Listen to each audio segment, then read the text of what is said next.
11 p.m., the 32nd floor of Horizon Plaza cut through the Chicago skyline like a gleaming sentinel, its windows reflecting the amber glow of a city that never truly sleeps.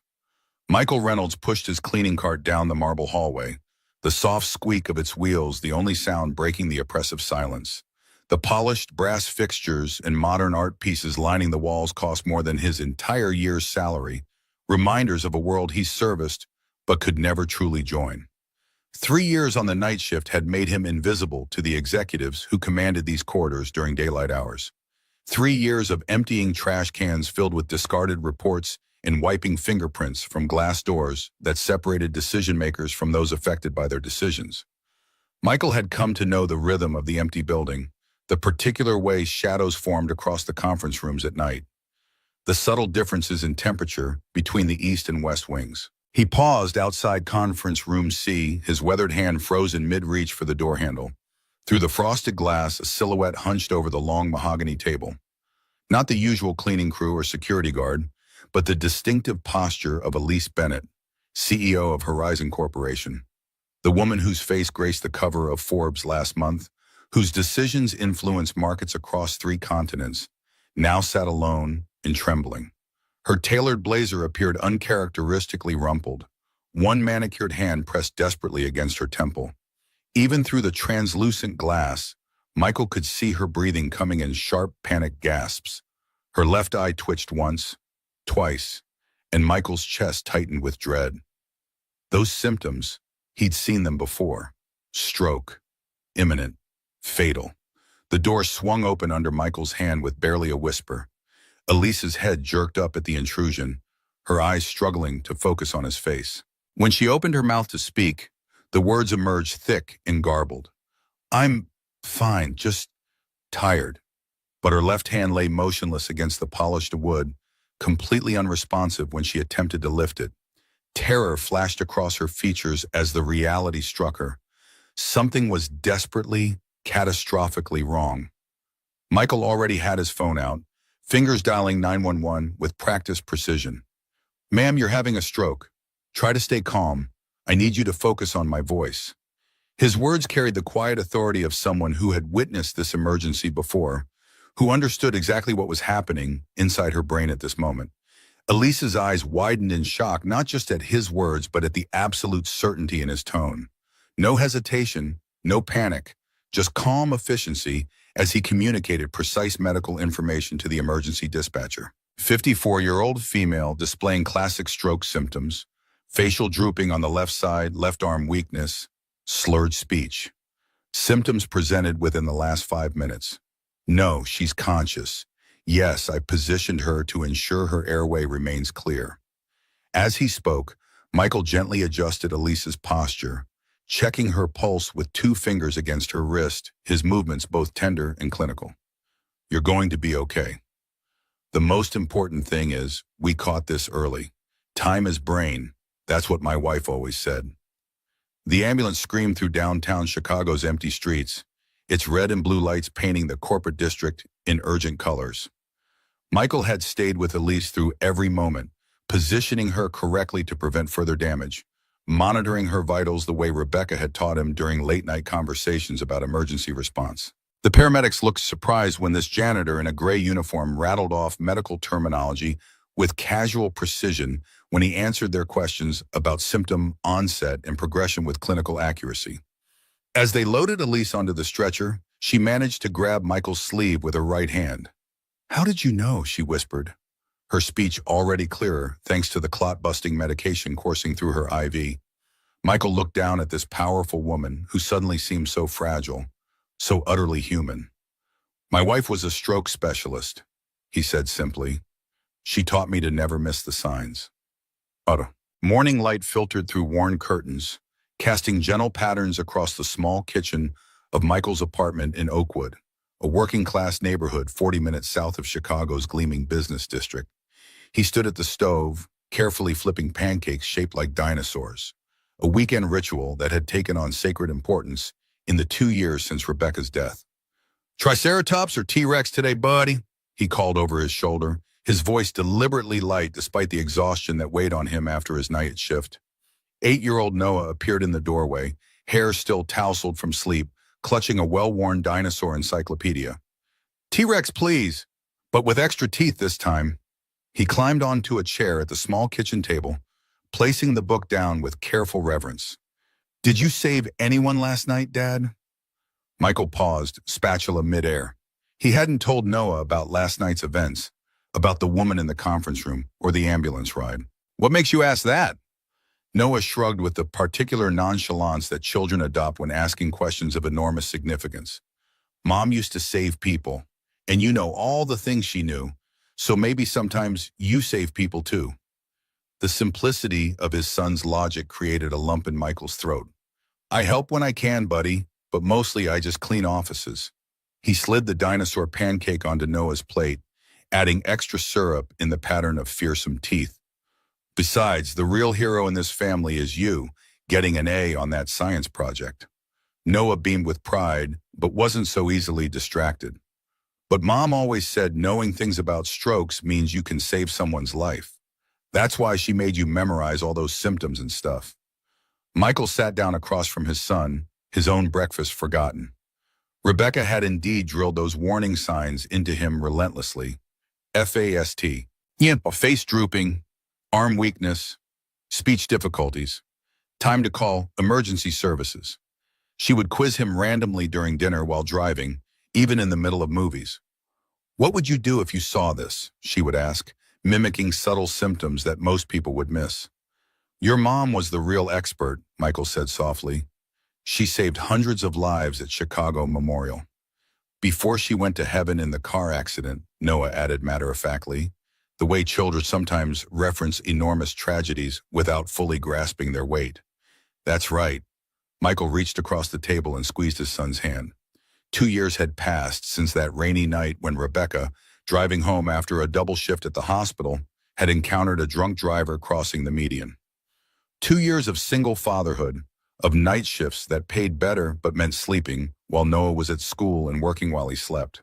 2 years of trying to keep Rebecca's memory alive without drowning in grief.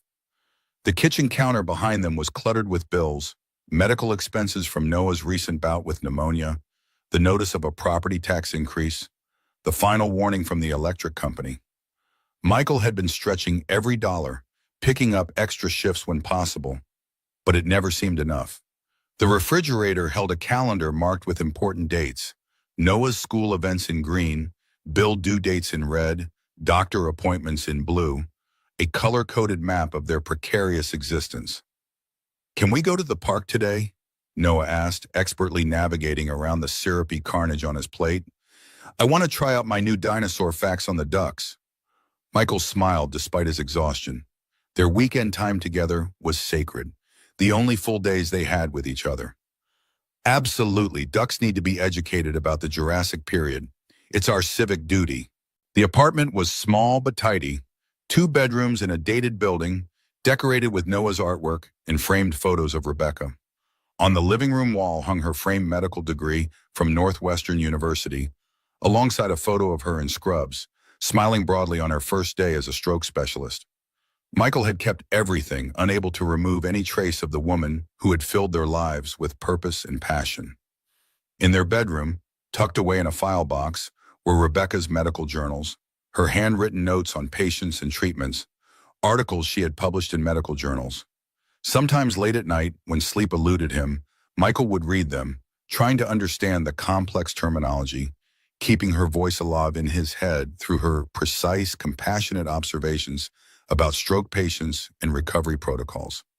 As Noah disappeared to get dressed, Michael quickly sorted through the mail he'd been too tired to open the night before.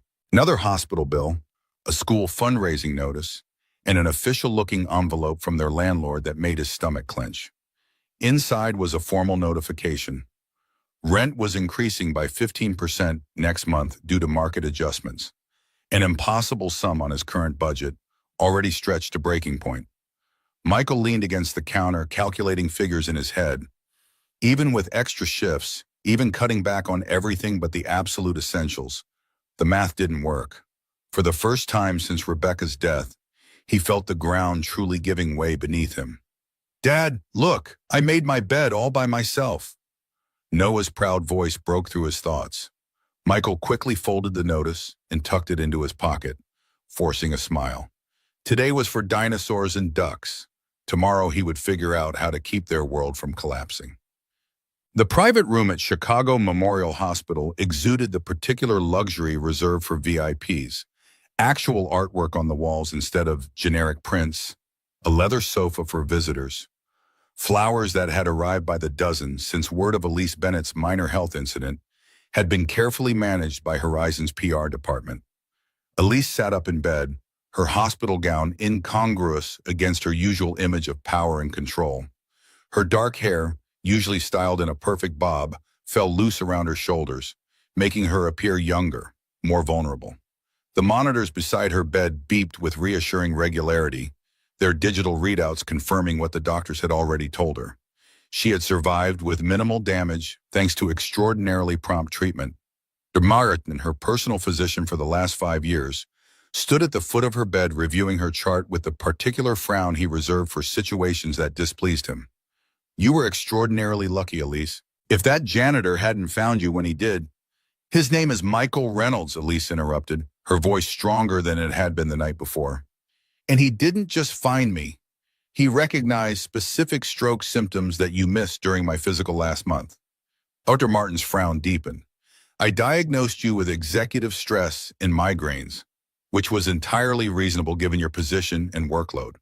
The medications I prescribed did nothing for the numbness in my left hand or the occasional vision changes I reported. Elise finished for him. Symptoms that Michael immediately identified as stroke precursors. With all due respect, Elise, the man is a janitor, not a medical professional. His lucky guess. His wife was a stroke specialist at this very hospital. Elise cut in again, her CEO authority reasserting itself despite her hospital bed. He had enough medical knowledge to communicate precise information to emergency services and possibly save my life. I'd hardly call that a lucky guess. The door opened, and Victor Harris entered with the practiced concern of a man who had spent decades perfecting his professional demeanor. As Horizon's COO and Elise's second-in-command, Victor had been managing the company in her absence, a role he seemed to slip into with remarkable ease. Elise, thank God you're recovering. His voice carried just the right note of relief tinged with lingering concern.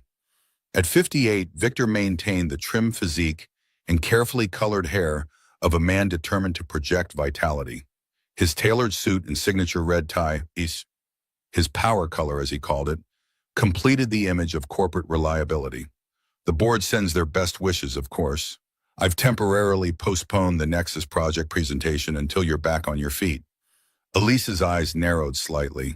The Nexus project was her initiative, a revolutionary approach to stroke prevention medication that would position Horizon at the forefront of neuropharmaceutical research.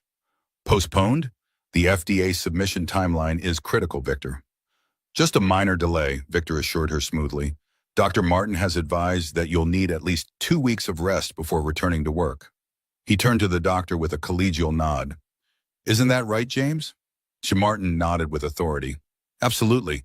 Any stress could trigger another episode. Complete rest is essential. Elise felt a flicker of suspicion. In 15 years of working together, Victor had never voluntarily delayed a project, especially one as potentially lucrative as Nexus.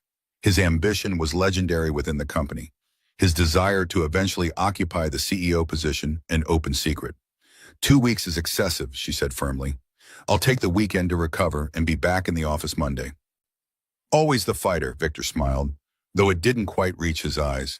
That's why Horizon needs you, but health comes first. Your father would have insisted on it. The mention of her father, Horizon's founder and the architect of its rise from small research lab to pharmaceutical giant, was deliberately placed. Richard Bennett had built the company on the promise of integrity in medical research, a legacy Elise had fought to maintain against increasing pressure for faster profits and reduced testing periods. My father would have expected me to fulfill my commitments, Elise replied evenly. The Nexus project timeline stands. Victor's smile tightened almost imperceptibly. Of course, we'll discuss the details when you are discharged. He checked his watch, the Patek Philippe that had been his reward to himself when he became COO.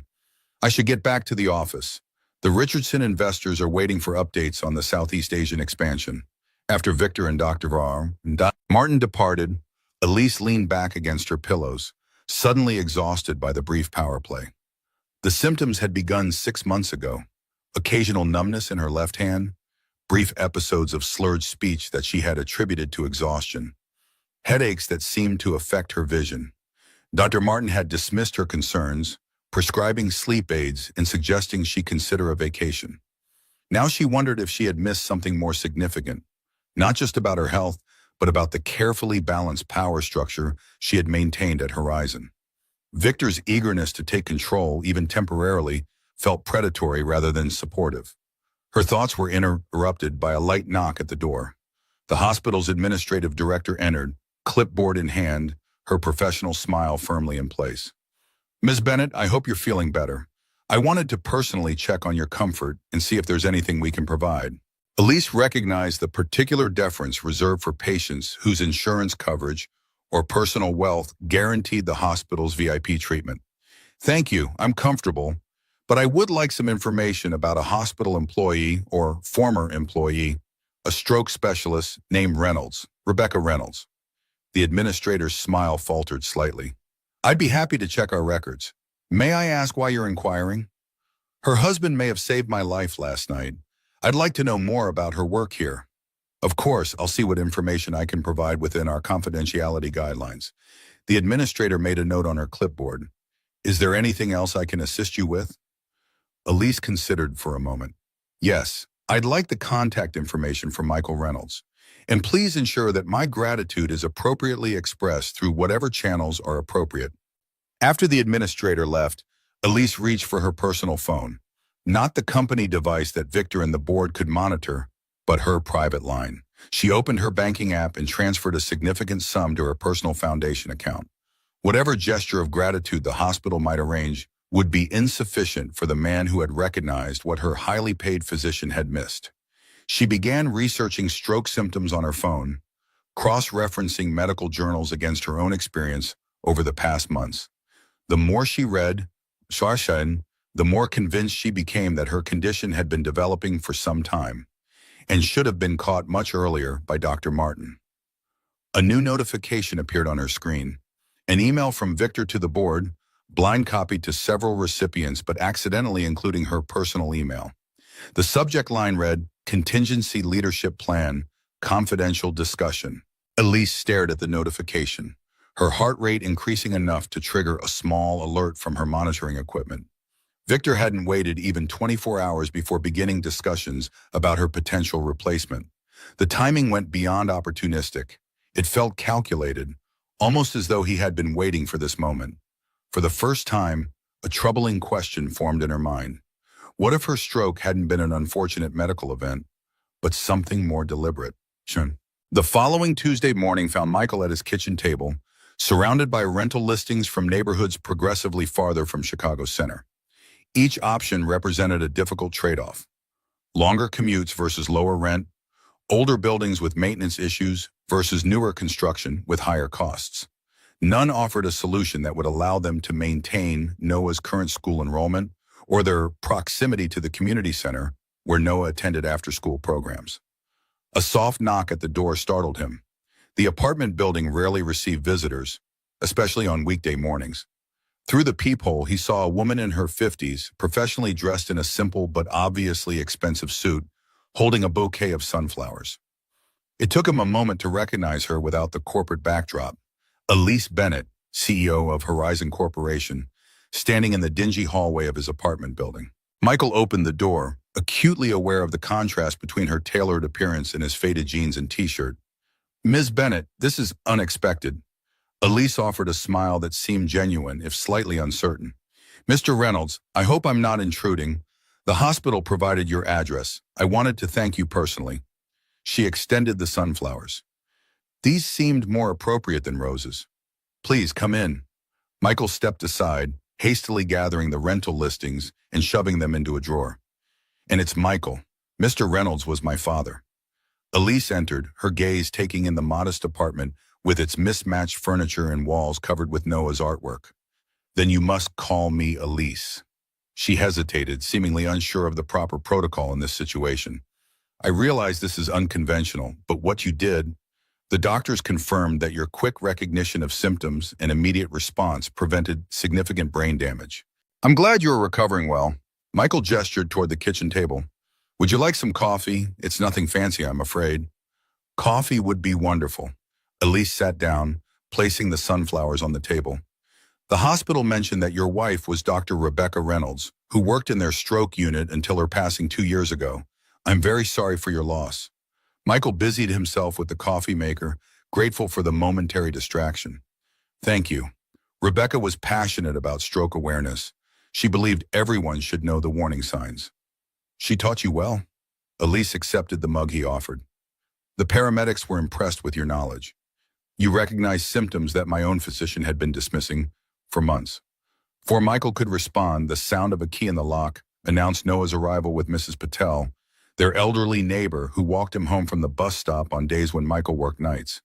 Dad, you're supposed to be sleeping. Noah burst into the apartment with the particular energy of children after school, then stopped abruptly at the sight of their visitor. Oh, hello. Elise's face softened as she turned toward the boy. Hello there. You must be Noah.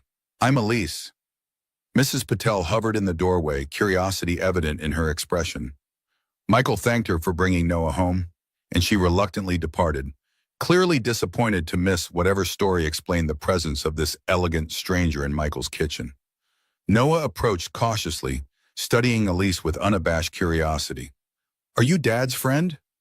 Your dad helped me when I was very sick, Elise explained, crouching slightly to meet Noah at eye level. I came to say thank you. Noah's eyes widened with sudden understanding.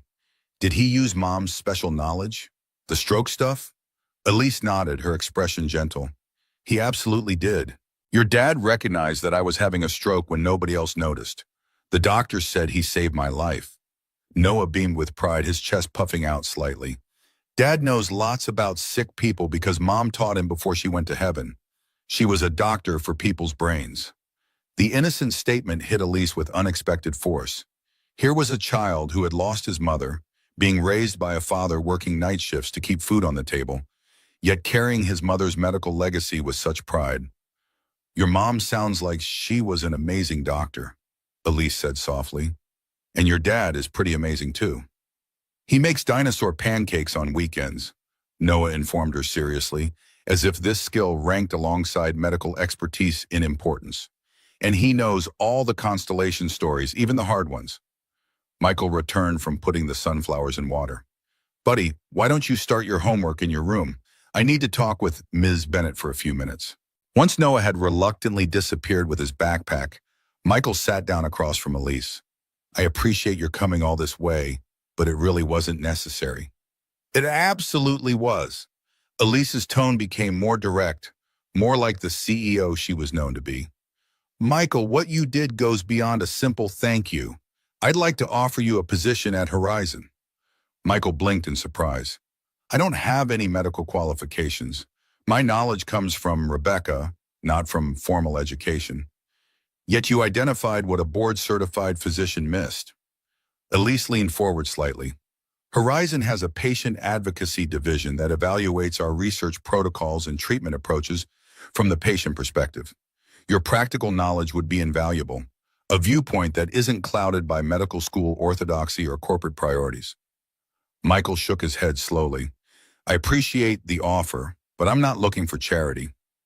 This isn't charity, Elise countered firmly. It's recognition of a valuable skill set. The position pays significantly better than night janitorial work, with regular daytime hours that would allow you more time with Noah. The mention of Noah made Michael pause. Regular hours would mean being home in the evenings, helping with homework, having dinner together every night instead of just weekends. Still, suspicion lingered. Why would you offer a position to someone you just met? Someone without credentials or experience in your industry? Elise considered her response carefully. Horizon was founded by my father to develop treatments that genuinely improved patients' lives, not just shareholders' portfolios. Recently, I've been concerned that we're losing that perspective. She gestured toward the apartment. You live in the real world, Michael. You've experienced healthcare both as the family member of a medical professional and as a regular person navigating the system. That perspective is increasingly rare in our executive meetings. Michael remained unconvinced, and it has nothing to do with feeling obligated because I happened to be there when you needed help. I don't mix gratitude with business decisions, Elise said firmly, but I do recognize valuable insights when I encounter them. The offer stands on its own merits. She reached into her purse and withdrew a business card. Think about it. For Noah, if not for yourself. As she rose to leave, Elise paused by the refrigerator, noticing the calendar with its color-coded notations and the past-due medical bill partially visible beneath a magnet. She said nothing, but her expression registered understanding of the financial pressures Michael was facing. Thank you again, Michael, for everything. At the door, she turned back. Oh, and I've established a small educational grant through my family's foundation. Noah will receive a full scholarship to Westridge Academy starting next semester. The notification should arrive tomorrow. Before Michael could protest, she was gone, leaving behind only the scent of expensive perfume and a business card with her personal phone number handwritten on the back. Noah emerged from his room, eyes wide with excitement. Dad, was that really the lady you saved? She looks important. She is important, buddy. She runs a big company that makes medicine. Michael stared at the business card in his hand, emotions conflicted. Are you going to work for her instead of cleaning at night? Noah asked hopefully. I don't know. It's complicated. Why, don't you want to help make medicine like Mom did? The innocent question struck directly at Michael's unspoken dreams. Before meeting Rebecca, he had once considered medical school himself, but family circumstances and financial realities had made it impossible. After her death, he had volunteered at a community clinic on weekends, applying what she had taught him to help those who couldn't afford proper medical care. Sometimes helping isn't that simple, Noah. Michael tucked the card into his pocket. Let's get started on that homework. Later that night, after Noah was asleep, Michael sat at the kitchen table with Rebecca's medical journal spread before him. He found himself reviewing stroke symptoms, treatment protocols, and preventative measures, knowledge that had become part of him through years of Rebecca's passionate teaching. The rental listings lay discarded nearby, a reminder of their precarious financial situation. Noah's school was sending notes home about the upcoming science camp that cost more than Michael's weekly paycheck. The refrigerator made concerning noises that suggested expensive repairs loomed, and now this offer from Elise Bennett, an unexpected lifeline that both tempted and troubled him. He picked up his phone and began researching Horizon Corporation beyond the basic knowledge he had as a night janitor.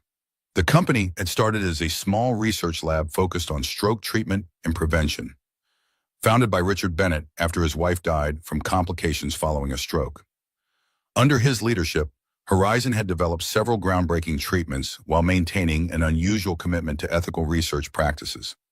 Since Elise took over following her father's retirement, the company had expanded into broader neurological research, maintaining its reputation for integrity despite industry pressure for faster development cycles and higher profit margins. However, recent financial reports showed increasing tension between research investments and shareholder expectations, tensions that coincided with Victor Harris's promotion to COO. Michael's search led him to a photo from a medical conference 3 years earlier. In the background, barely visible among a group of researchers, was Rebecca. She had never mentioned working with Horizon, but the conference had focused on experimental stroke prevention treatments, exactly her specialty. The coincidence troubled him. Was there some connection between Rebecca and Horizon that he didn't know about? Or was this simply the natural overlap in a specialized medical field? His phone rang, startling him in the quiet apartment. The hospital administrator calling well outside business hours. Mr. Reynolds, I'm sorry to disturb you so late. This is Diane Miller from Chicago Memorial. Her voice carried an odd tension. You asked about your wife's research records last year, and I'm afraid I misled you. There were additional files that were restricted. Michael sat up straighter. Restricted? By whom? I can't discuss that over the phone, but in light of recent events involving Ms. Bennett, I felt you should know. She paused, lowering her voice. Your wife was consulting on a Horizon pharmaceutical trial before her accident. The records were sealed under a corporate confidentiality agreement, but as her next of kin, you have legal rights to access them. Why are you telling me this now? Michael asked, suspicion growing. Because someone else was asking about these same records today. Someone from Horizon's executive team. Another pause. And they were specifically interested in any connection between Dr. Reynolds and Mrs. Bennett's current condition. After hanging up, Michael stared at the business card Elise had left. The job offer, the scholarship for Noah, the sudden interest in Rebecca's research. None of it felt like simple gratitude for a good deed. Something larger was at play, something that connected Rebecca's work, Elise's stroke, and Horizon Corporation. His phone pinged with a text message from an unknown number. Be careful whose offers you accept. Not everyone at Horizon values life over profit. Rebecca learned this too late. Michael felt a chill run through him as he looked at the photo of his late wife on the wall, her smile confident and determined in her hospital scrubs. What had Rebecca discovered? And what did it have to do with Elise Bennett's stroke? The following morning, as Michael prepared Noah's lunch, the doorbell rang. A courier delivered an official envelope from Westridge Academy, the promised scholarship notification, along with enrollment forms and a welcome packet. The prestigious private school would open doors for Noah that Michael could never provide on a janitor's salary. As Noah excitedly examined the school brochure, Michael's phone rang again. Elise Bennett. Have you considered my offer? She asked without preamble. I have some questions first, Michael replied, moving to the kitchen where Noah couldn't overhear. Did you know my wife worked on a Horizon research project before her death? The silence on the other end lasted several seconds. No, Elise finally said, her tone genuinely surprised. I wasn't aware of that connection. What project? That's what I'm trying to find out. Apparently her records were sealed under a corporate confidentiality agreement. Another pause. Michael, I need to see you today. Not at Horizon, somewhere private. There's something about my condition and Dr. Martin's treatment that doesn't add up. I believe your medical knowledge might help me understand what's happening. The park near the lake, Michael suggested. 2 o'clock. I'll be on the bench near the chess tables. After hanging up, Michael stared at the scholarship documents, then at the text message warning him to be careful.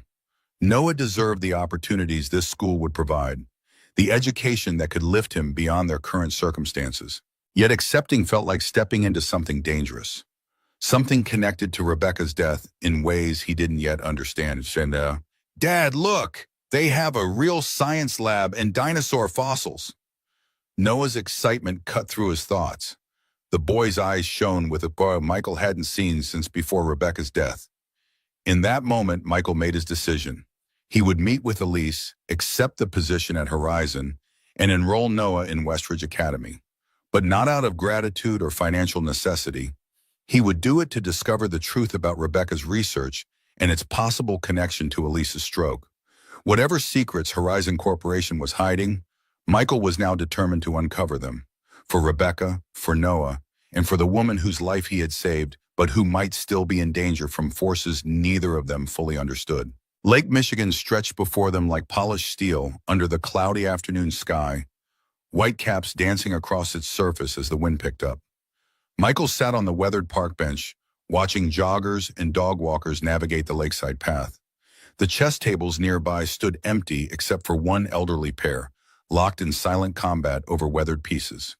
He spotted Elise approaching from the north entrance, her elegant figure incongruous against the casual weekend park crowd.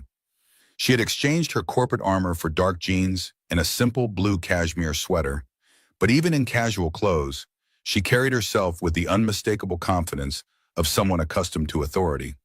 Her dark hair blew across her face in the lake wind, and she pushed it back with a gesture that seemed uncharacteristically vulnerable. Thank you for meeting me, she said, sitting beside him on the bench, a careful distance between them. I couldn't risk being overheard at Horizon. Michael nodded, his expression guarded. You mentioned concerns about your treatment. What exactly do you suspect? Elise reached into her shoulder bag and withdrew a manila folder. These are my medical records from the past 6 months, the official version Dr. Martin maintains. She handed him the folder. The hospital ran comprehensive tests after my stroke. The results show discrepancies with Martin's previous reports. Michael opened the folder, scanning the documents with practiced ease, a skill developed through years of reviewing Rebecca's medical papers. The discrepancies were immediately apparent to his trained eye. Blood pressure readings artificially lowered, cholesterol levels adjusted downward, concerning markers in blood work minimized or omitted entirely. "These aren't mistakes," Michael said quietly. "This is deliberate manipulation of medical data. Your stroke risk was visible in tests from months ago, but the reports were altered to show normal results." Lisa's face remained composed, but her knuckles whitened as she gripped the edge of the bench. "Someone wanted me to believe I was healthy when I wasn't. The question is why. And how this connects to Rebecca." "Amanda and Rebecca," Michael added. "The text message I received specifically mentioned her discovering something about Horizon's practices." A jogger passed close to their bench, and both fell silent until he was out of earshot. The chess players nearby reset their board for another game, oblivious to the conspiracy being unraveled mere yards away. "I need access to your wife's sealed research," Elise said finally. "If she found something problematic in a Horizon trial, I need to know what it was. Even if it implicates your company, your leadership." Elise met his gaze directly. "Especially then. My father built Horizon on ethical research principles. If that's been compromised, I need to know." Michael studied her face, searching for deception, but finding only determination mingled with fear. "I've requested Rebecca's files from the hospital. They should be released to me by tomorrow. In the meantime, I should tell you I've decided to accept your job offer."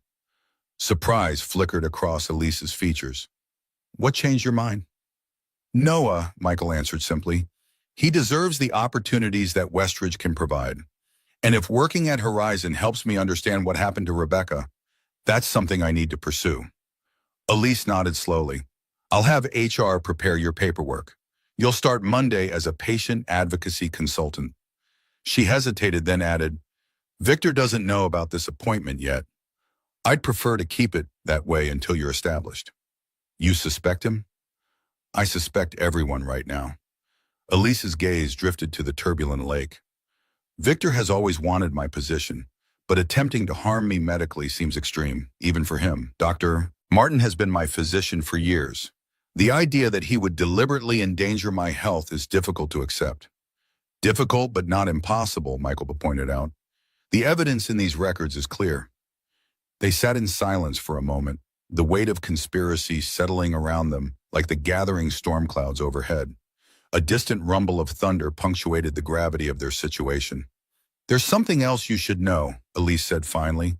"The Nexus Project, our major stroke prevention drug currently in final development, was initially researched by the team your wife consulted with. If there were problems with the research, if data was manipulated—" Michael felt his chest tighten. "Millions of people could be at risk, and billions in potential profit would be lost," Elise added grimly. "The kind of profit that might motivate desperate actions." As raindrops began to fall, they rose from the bench by unspoken agreement. Michael glanced at his watch, still 2 hours before he needed to pick up Noah from his friend's birthday party. "We should continue this discussion somewhere dry," Elise suggested, nodding toward the darkening sky. Michael hesitated, the boundaries between them still uncertain, despite their shared purpose. "There's a coffee shop around the corner. Neutral territory." The rain intensified as they walked, forcing them to hurry towards shelter. By the time they reached the small, steamy cafe, both were damp despite the short distance. The warmth inside fogged Elise's glasses momentarily, adding a moment of disarming normalcy to her usually polished appearance. They claimed a corner table, ordering coffee that arrived in mismatched mugs, a far cry from the fine china Michael imagined Elise was accustomed to. Yet she seemed completely at ease in the humble surroundings, wrapping her hands around the ceramic mug as though its warmth were a rare comfort. "Tell me about Rebecca," she said softly. "Not just her work, who she was." The request caught Michael off guard. "Why?" "Because I owe her my life too, in a way. Her knowledge, passed to you, saved me." Elise's expression softened. "And because understanding who she was might help us understand what she discovered." Michael stared into his coffee, memories rising like steam. Rebecca was brilliantly stubborn. Once she believed in something, nothing could move her. We met when I was doing maintenance work at Northwestern Medical School. A pipe burst in the research library. She was a second-year resident, soaked and furious because her research papers were wet. A small smile crossed his face. She made me help her dry every single page with a hairdryer. Sounds like someone who valued precision, Elise observed, to the point of obsession. But that's what made her an exceptional doctor. She couldn't stand when things didn't add up. Medical inconsistencies bothered her like physical pain. Michael's voice grew quieter.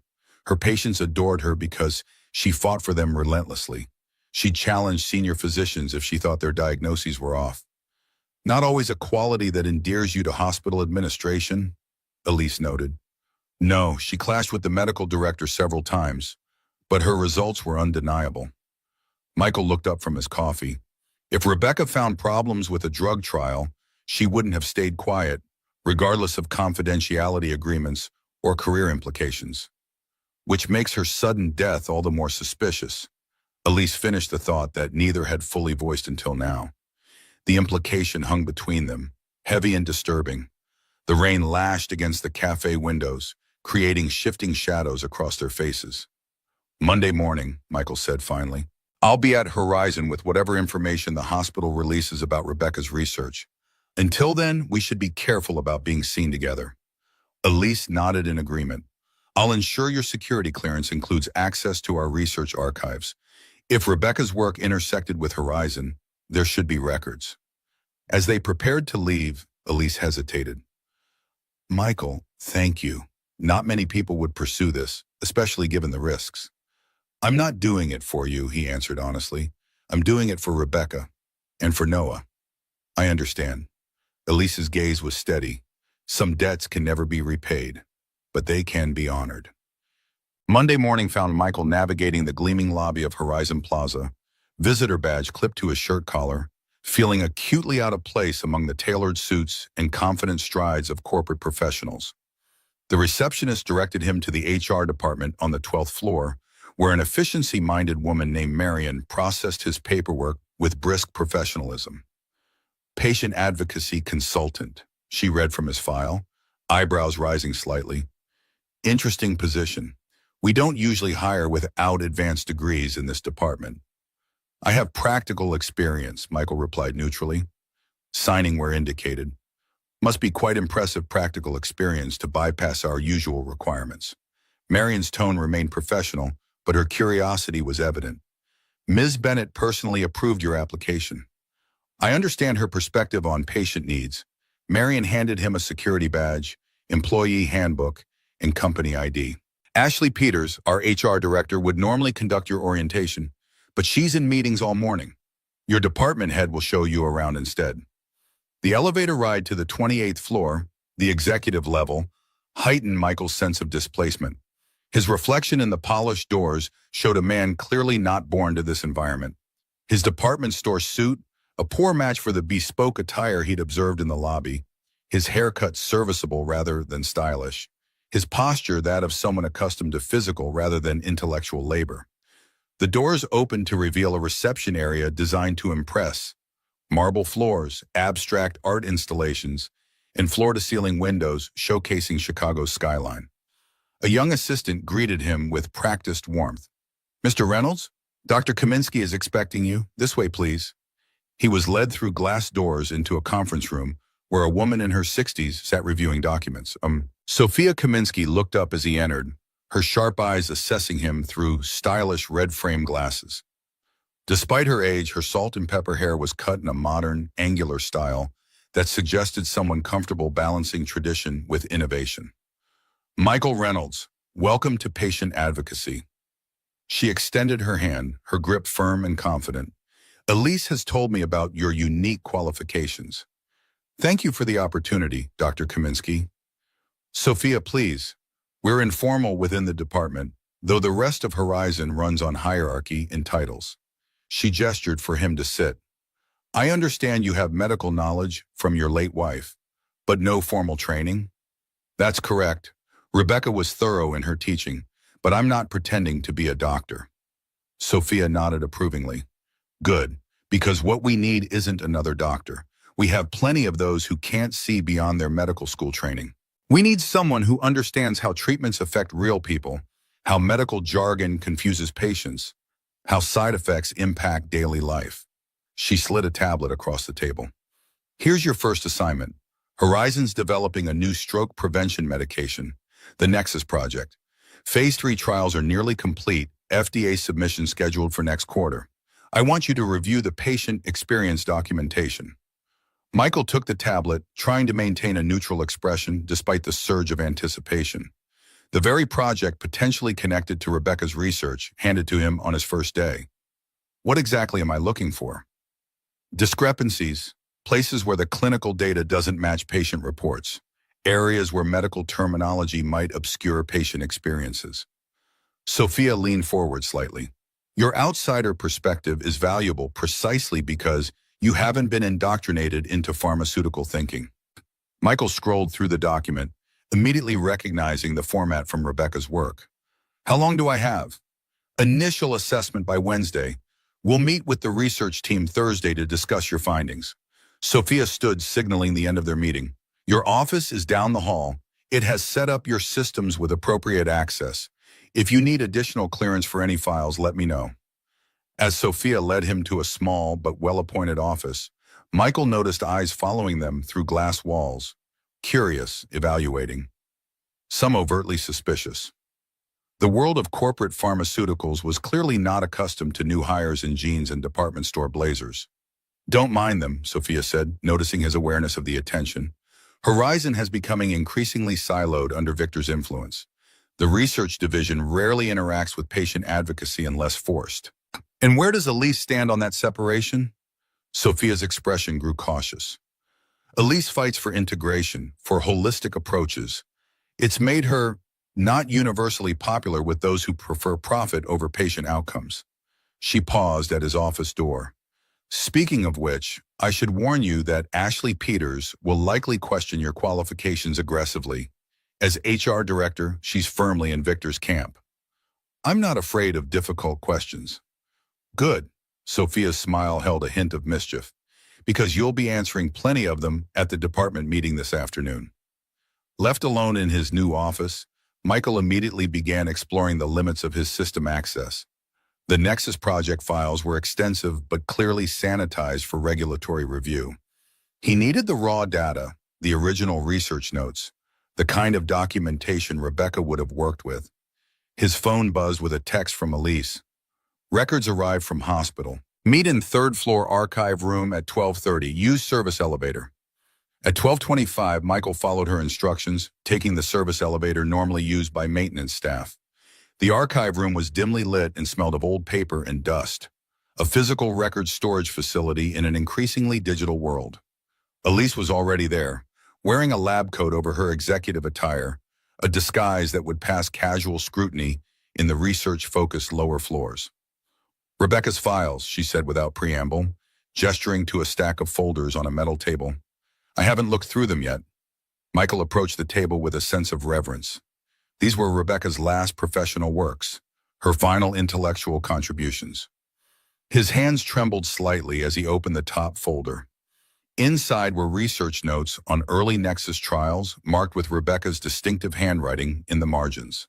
Pages of clinical observations, statistical analyses, and, most importantly, her personal concerns about inconsistencies in the data. She found something, Michael said quietly, turning pages. Patient reactions that weren't being properly documented. Side effects dismissed as unrelated to treatment. Elise leaned over his shoulder, reading alongside him. These test subjects experienced neurological symptoms similar to mini-strokes, but they were classified as stress responses or migraine equivalents. Exactly how Dr. Martin classified your early symptoms, Michael pointed out. Rebecca was flagging a pattern of misdiagnosis that masked potential dangers.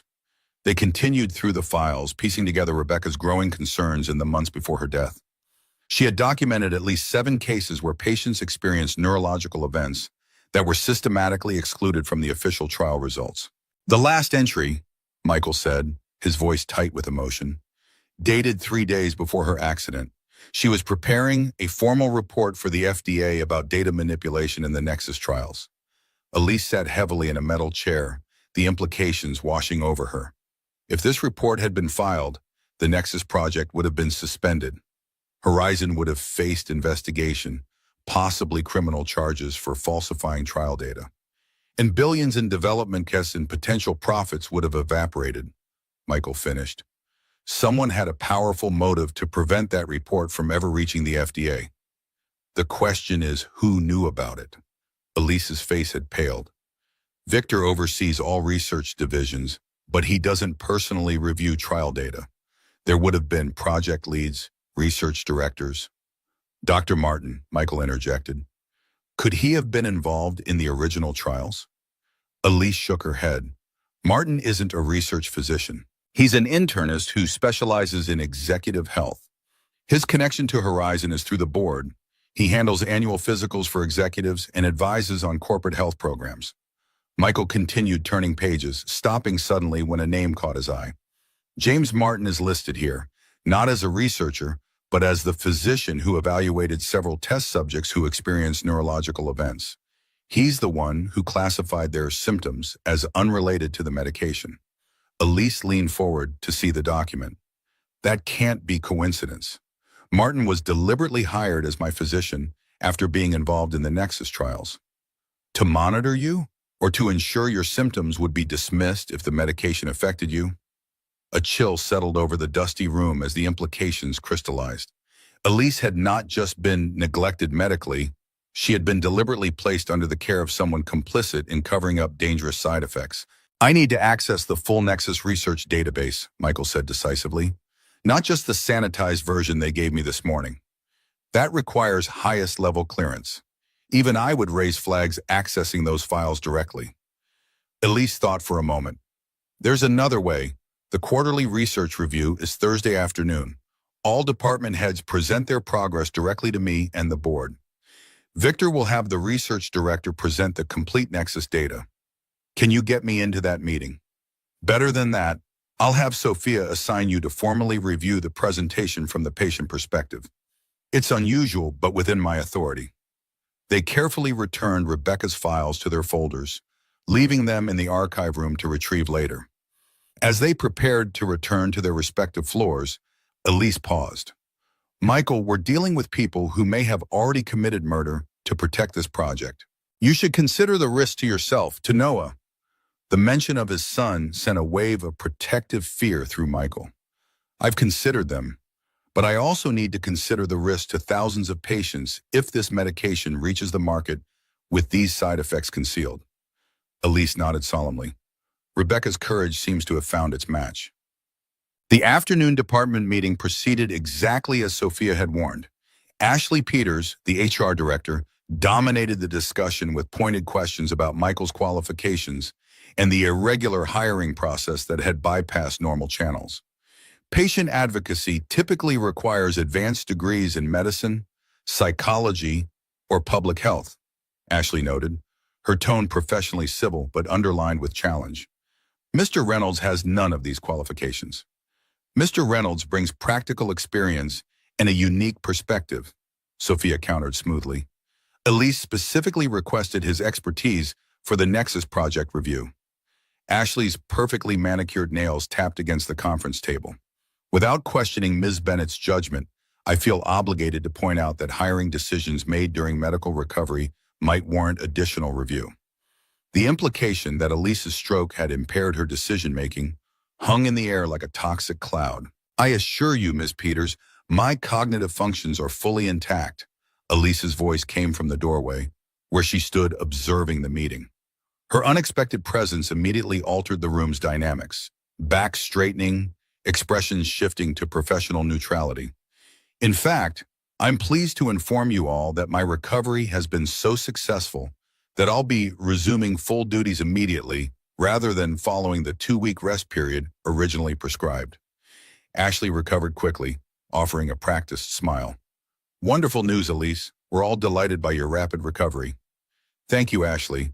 I'm particularly grateful for Mr. Reynolds' astute medical observations, which ensured I received prompt treatment. Elise moved into the room with deliberate confidence. His understanding of patient experiences is precisely why I've asked him to review the Nexus project from a practical implementation perspective. A ripple of surprise moved through the department heads at the table. The Nexus project was Horizon's most significant current investment, its success critical to the company's future growth. That's quite a responsibility for someone so new to Horizon, Ashley observed carefully. Fresh eyes often see what familiar ones miss, Elise replied.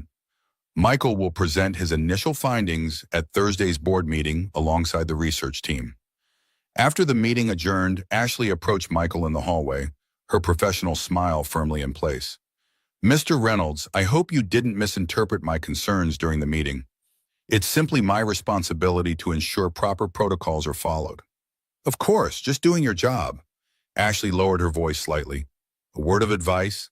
Horizon operates on carefully balanced power structures. Elise's position is secure for now, but her recent health issues have raised questions among certain board members about long-term leadership stability. Meaning Victor is positioning himself as a contingency option, Michael translated bluntly. Ashley's smile tightened. I'm simply suggesting that hitching your career wagon exclusively to Elise might be short-sighted.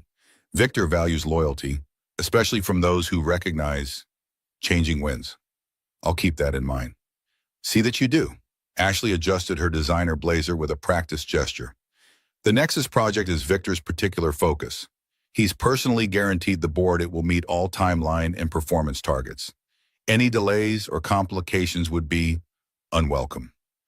As Ashley walked away, Michael considered the veiled warning.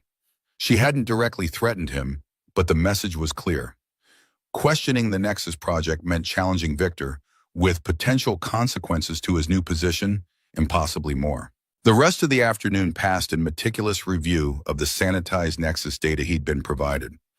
Even in this carefully curated version, Michael could identify patterns that raised concerns, subtle inconsistencies in how adverse events were categorized, statistical methods that minimized certain outcomes, terminology that obscured rather than clarified risk profiles. At 5 o'clock, Michael packed up to leave, navigating the unfamiliar routine of corporate departure, the elevator small talk, the security badge checkout, the stream of professionals flowing toward parking garages and train stations. He found himself missing the solitude of night shifts, the empty hallways and quiet offices where his invisibility had been a kind of freedom. Noah was waiting at the after-school program, surrounded by craft supplies, and visibly delighted when Michael arrived earlier than usual. The program director, accustomed to seeing Michael only for late pickups, remarked on the change. New job, Michael explained simply, helping Noah gather his belongings. Regular hours now. Dad's working at the big medicine company, Noah informed her proudly. He helps make sure the medicine doesn't make people sick. The innocence of Noah's description struck Michael with painful irony, considering what he'd discovered about Nexus.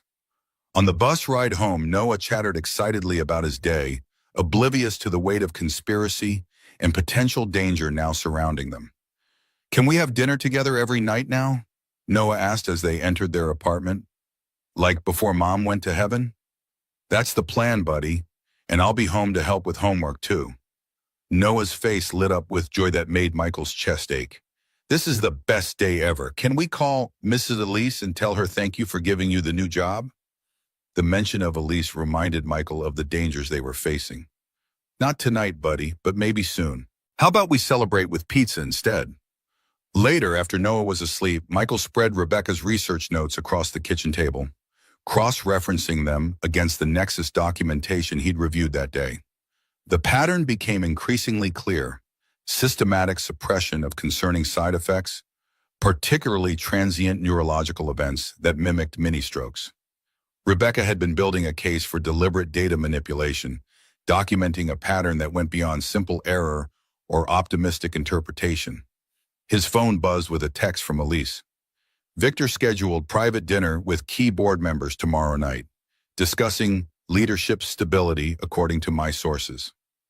Michael replied, moving against you already? Accelerated timeline. My stroke gave him opening. Need concrete evidence by Thursday meeting to counter. Well, a moment later, another text arrived. How's Noah adjusting to the idea of new school?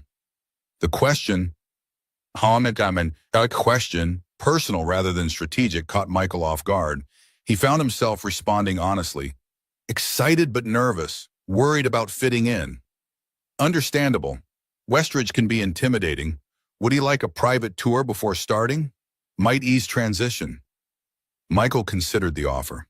That's thoughtful. He would appreciate it. Saturday morning, I could show you both the science facilities. I hear dinosaurs are a particular interest. The exchange shifted something subtle between them, a reminder that beneath the conspiracy and corporate machinations were two people navigating an unexpected connection, one that increasingly involved Noah as well. Saturday works. Noah would love that. After setting his phone aside, Michael returned to Rebecca's notes with renewed determination. If Victor was accelerating his move against Elise, they needed to solidify their understanding of the Nexus cover-up quickly. The final pages of Rebecca's research contained references to a particular test subject, patient 37, who had experienced the most severe neurological reactions. Rebecca had flagged this case specifically, noting multiple inconsistencies in how the patient's symptoms were documented and classified. Michael searched the official Nexus files for any mention of patient 37, but found nothing. This patient had been completely removed from the trial documentation, their adverse reactions erased from the record. If they could locate this person, get their direct testimony about their experience in the trial. His planning was interrupted by a sound from Noah's room, a soft whimper that quickly escalated to frightened cries. Michael rushed to find his son thrashing in bed, caught in the grip of a nightmare. "Noah, buddy, wake up. It's just a dream." Michael gently shook the boy's shoulders until his eyes flew open, wild with lingering fear. "Dad!" Noah launched himself into Michael's arms, trembling. "I dreamed Mom's car crashed again, but this time you were in it too, and I was all alone." Michael held his son tightly, rocking slightly as he had when Noah was younger. "It was just a dream. I'm right here. I'm not going anywhere." Promise? Wow. The simple question carried impossible weight. How could he promise absolute safety in a world where Rebecca had been taken so suddenly? Where he now suspected her death might not have been an accident at all? Where his investigation into Nexus might be placing them both in danger? "I promise I will always do everything in my power to come home to you," Michael said carefully. "That's why I took this new job, so we can have more time together, not less." Noah's breathing gradually steadied. "Can I sleep in your room tonight?" "Of course." Later, watching Noah finally sleeping peacefully beside him, Michael faced the full gravity of his situation. If Rebecca had been deliberately silenced for discovering Nexus's dangers, he was now following the same path, potentially toward the same fate. But unlike Rebecca, he had Noah to consider, a child who had already lost one parent and whose security depended entirely on him. Yet the alternative, walking away, allowing a potentially dangerous medication to reach countless patients, felt like a betrayal of everything Rebecca had stood for. She had dedicated her life to protecting patients, to maintaining the integrity of medical care against financial pressures and corporate interests. Morning brought no easy answers, but a determination to proceed carefully, to protect Noah while honoring Rebecca's final work. As Michael prepared for his second day at Horizon, he texted Sophia, "Need to discuss patient 37 from Nexus trials.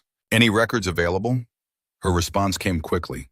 "No official records under that ID.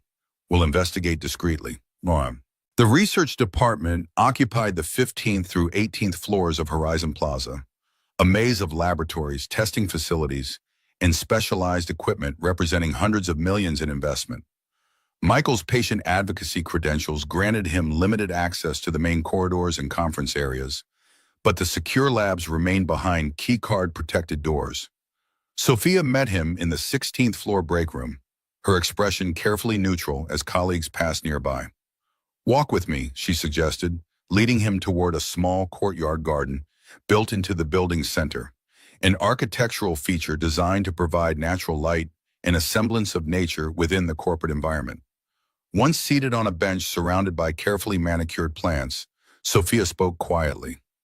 Patient 37 was removed from all official documentation approximately 18 months ago. Their records were allegedly transferred to a different study classification, but I can find no trace of where they went. Who would have authority to completely remove a patient from trial records? Michael asked. That level of data manipulation would require approval from the research director at minimum, possibly higher.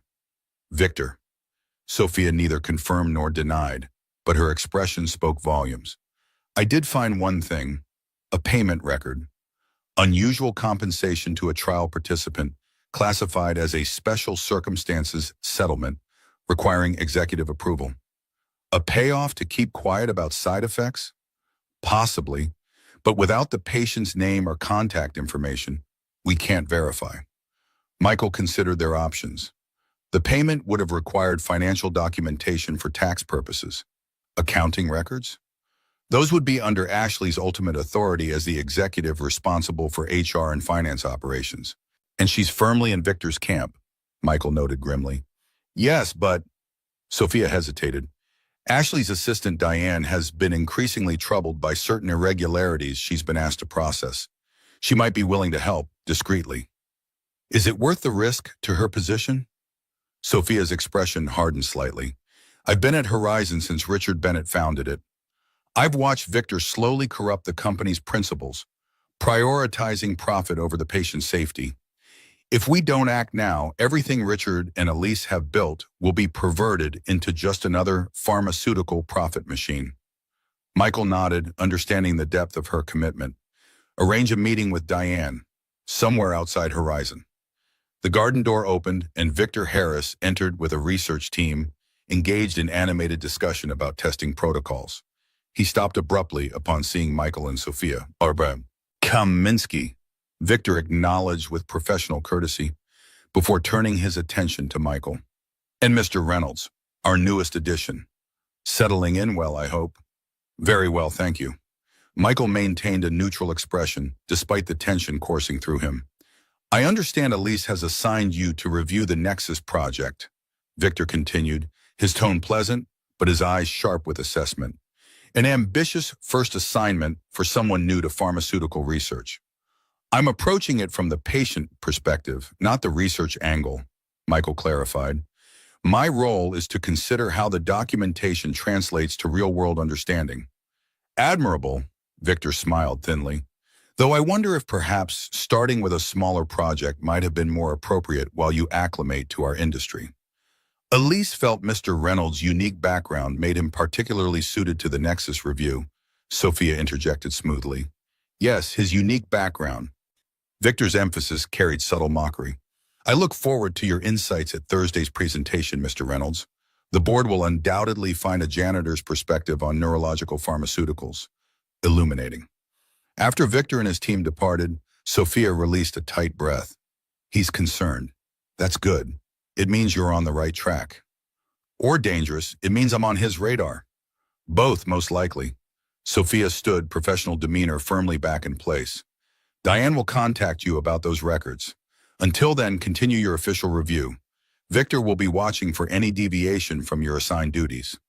The rest of the day passed in careful navigation of corporate politics, meetings where Michael's presence was met with thinly veiled skepticism, hallway introductions tinged with curiosity about his unusual hiring, and the constant awareness of being evaluated from multiple angles. By late afternoon, he had identified several areas in the Nexus documentation that warranted deeper questioning, legitimate concerns that would justify his presence in Thursday's board meeting without revealing their broader investigation. At 4 o'clock, Michael received a text from an unknown number. Coffee shop across street, 4:30. Bring empty folder. D. He created a pretext to leave the building, explaining to Sophia that he needed to check on Noah's after-school arrangements.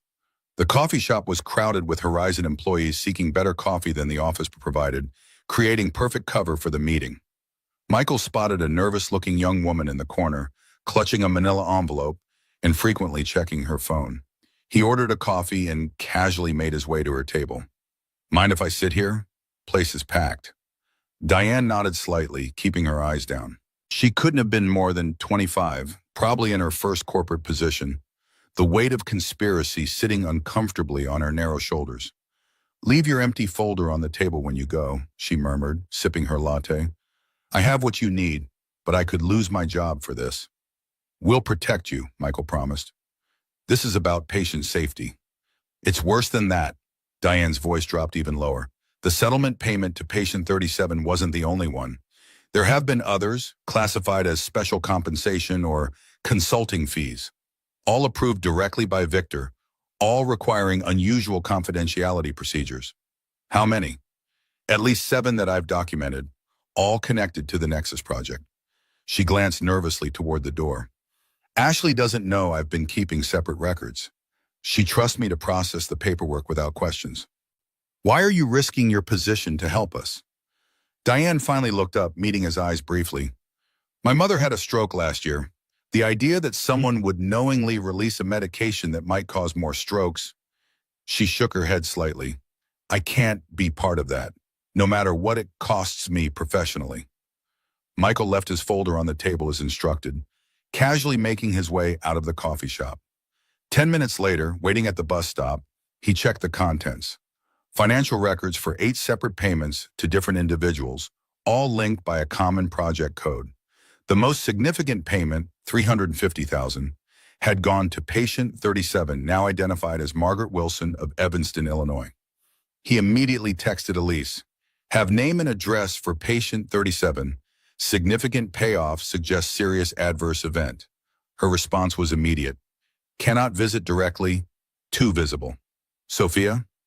Too connected to Horizon, I'll go tonight. Risky. Victor watching you now. No choice. Thursday meeting approaching quickly. A final text from Elise. Be careful. Call of trouble. Evanston's tree-lined streets grew darker as evening settled over the lakeside community north of Chicago. Michael had arranged for Mrs. Patel to stay with Noah, explaining that his new job required an unexpected evening meeting. The modest ranch house belonging to Margaret Wilson sat on a quiet residential block, its porch light illuminating a well-tended garden. Michael approached the front door with carefully considered strategy.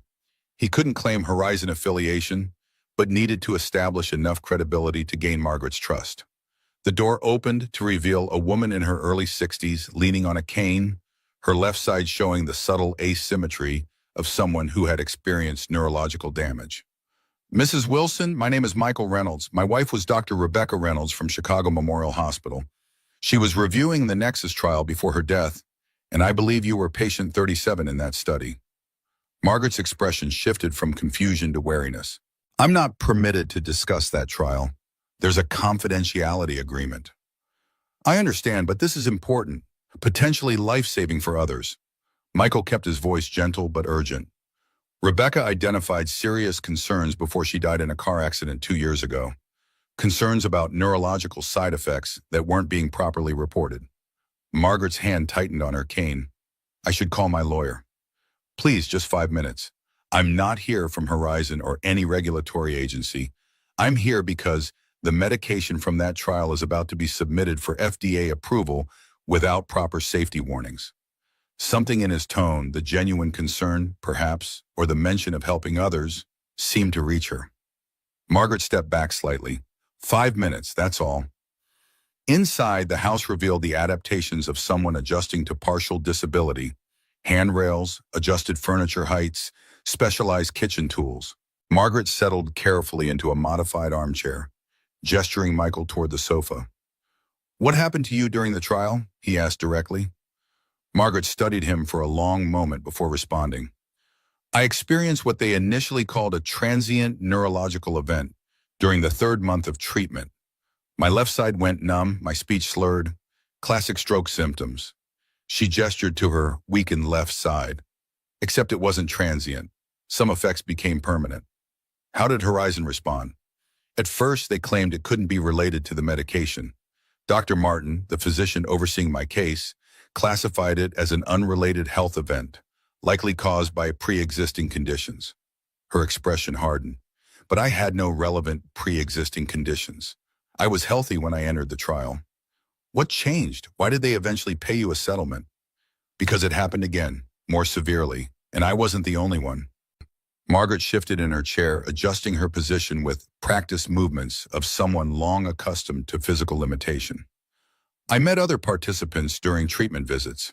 At least 3 of us experienced similar events. When we began comparing notes, asking questions, That's when the settlement offers appeared, with confidentiality requirements, Michael guessed. Absolute silence or the money would be reclaimed and additional penalties applied. Margaret's gaze was direct now, challenging. We needed that money for ongoing care. They knew that. Would you be willing to break that agreement, to testify about what happened? Margaret laughed bitterly. And lose the funds that keep me independent? Face potential legal action from a corporation with unlimited resources? Why would I take that risk? To prevent others from experiencing what you did. To ensure proper warnings are included if this medication reaches the market. One person can't stand against Horizon, Margaret countered. Your wife tried, apparently. How did that end for her? The implication hung in the air between them, a suspicion Michael had harbored but never stated so bluntly. You believe her accident wasn't random. I believe pharmaceutical companies protect billions in potential profit very aggressively. Margaret's expression softened slightly. I'm sorry about your wife. She was one of the few researchers who actually listened when we reported symptoms. Would you be willing to provide a written statement, something we could use to ensure proper investigation, with your identity protected until formal proceedings begin? Margaret considered this. If you could guarantee my settlement wouldn't be endangered and legal protection would be provided, perhaps. But those are significant guarantees. I'm working with someone who can provide those assurances. Elise Bennett, Horizon's CEO. Margaret's eyebrows rose in surprise. The CEO is investigating her own company? She nearly died from the same side effects you experienced. She believes in her company's original mission, creating medications that help rather than harm. Michael leaned forward earnestly. With your testimony and others, we can force a proper safety review without killing the project entirely. The medication could still help people, just with appropriate warnings and monitoring. After a long moment, Margaret nodded slowly. I'll need those guarantees in writing, and I'll need to consult my lawyer. But if those conditions are met, yes, I'll provide a statement. As Michael prepared to leave, Margaret stopped him with a question. Your wife, was she happy in her work, despite the corporate pressures? The unexpected personal query caught Michael off guard. She was. Rebecca believed medicine should serve people, not profit margins. She fought for that principle every day. Then she died doing meaningful work, Margaret said softly. There are worse epitaphs. Wednesday morning brought a summons to Elise's office that raised eyebrows throughout the executive floor. Michael maintained a professionally neutral expression as he rode the elevator to the top floor, aware of the speculation his unusual access to the CEO must be generating. Elise's executive assistant, a polished woman named Caroline, led him through a sequence of increasingly impressive spaces, a general reception area, a conference room, and finally into Elise's private office with its commanding view of Chicago's skyline. The space reflected its occupant, elegant but functional, impressive without ostentation, the awards and recognitions displayed with tasteful restraint rather than egotistical prominence. Elise stood looking out over the city, turning as Michael entered. Unlike their park meeting, she was fully in CEO mode now, tailored suit, perfect makeup, the polished armor of corporate leadership firmly in place. Thank you for coming up, Michael. Please sit. She gestured to a seating area designed for more informal conversations than the imposing desk would allow. Once Caroline had left, closing the door behind her, Elise's professional facade relaxed slightly. What did you learn from Margaret Wilson? Michael summarized his conversation, emphasizing Margaret's willingness to provide testimony under proper protections. She confirms exactly what Rebecca documented: neurological events systematically misclassified by Dr. Martin, followed by settlements with strict confidentiality requirements. We need to approach the other patients as well, Elise said, making notes on a tablet. Establish a pattern of deliberate concealment. Margaret mentioned at least 3 others who experienced similar symptoms. The financial records Diane provided show 7 additional settlements. Good. I've spoken with our general counsel, Jonathan Myers. He's the only executive-level person I trust completely besides Sophia. He's preparing the necessary legal protections for these witnesses. Elise set aside her tablet, meeting Michael's gaze directly. There's something else you should know. The board meeting tomorrow has been expanded to include a vote on temporary leadership transition. Victor's making his move. Yes, he's convinced several board members that my health situation requires an interim leadership arrangement, with him as acting CEO naturally.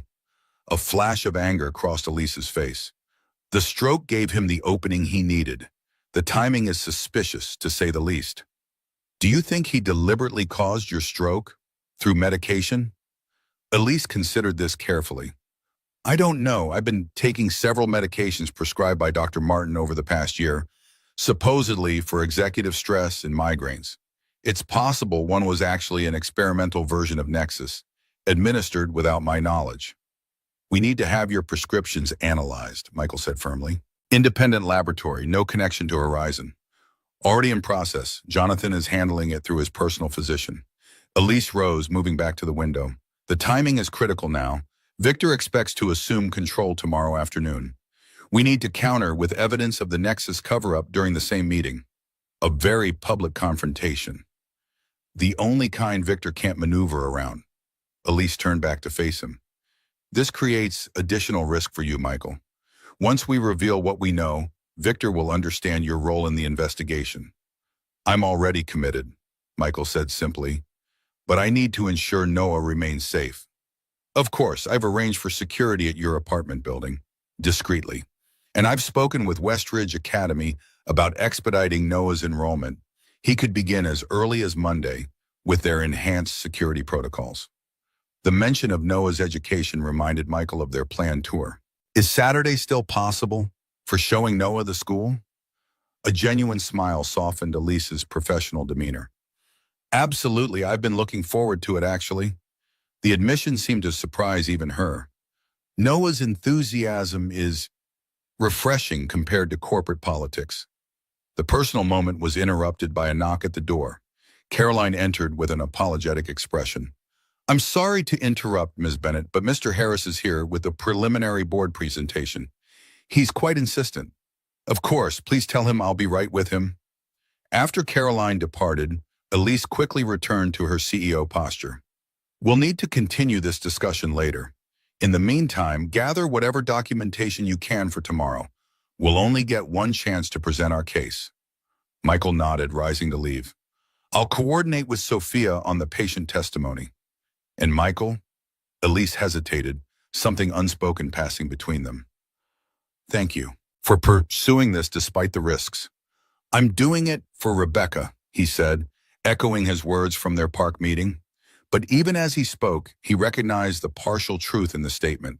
His motivation had expanded beyond honoring his wife's work to include protecting Elise, preserving her father's vision for Horizon, and creating a safer world for Noah.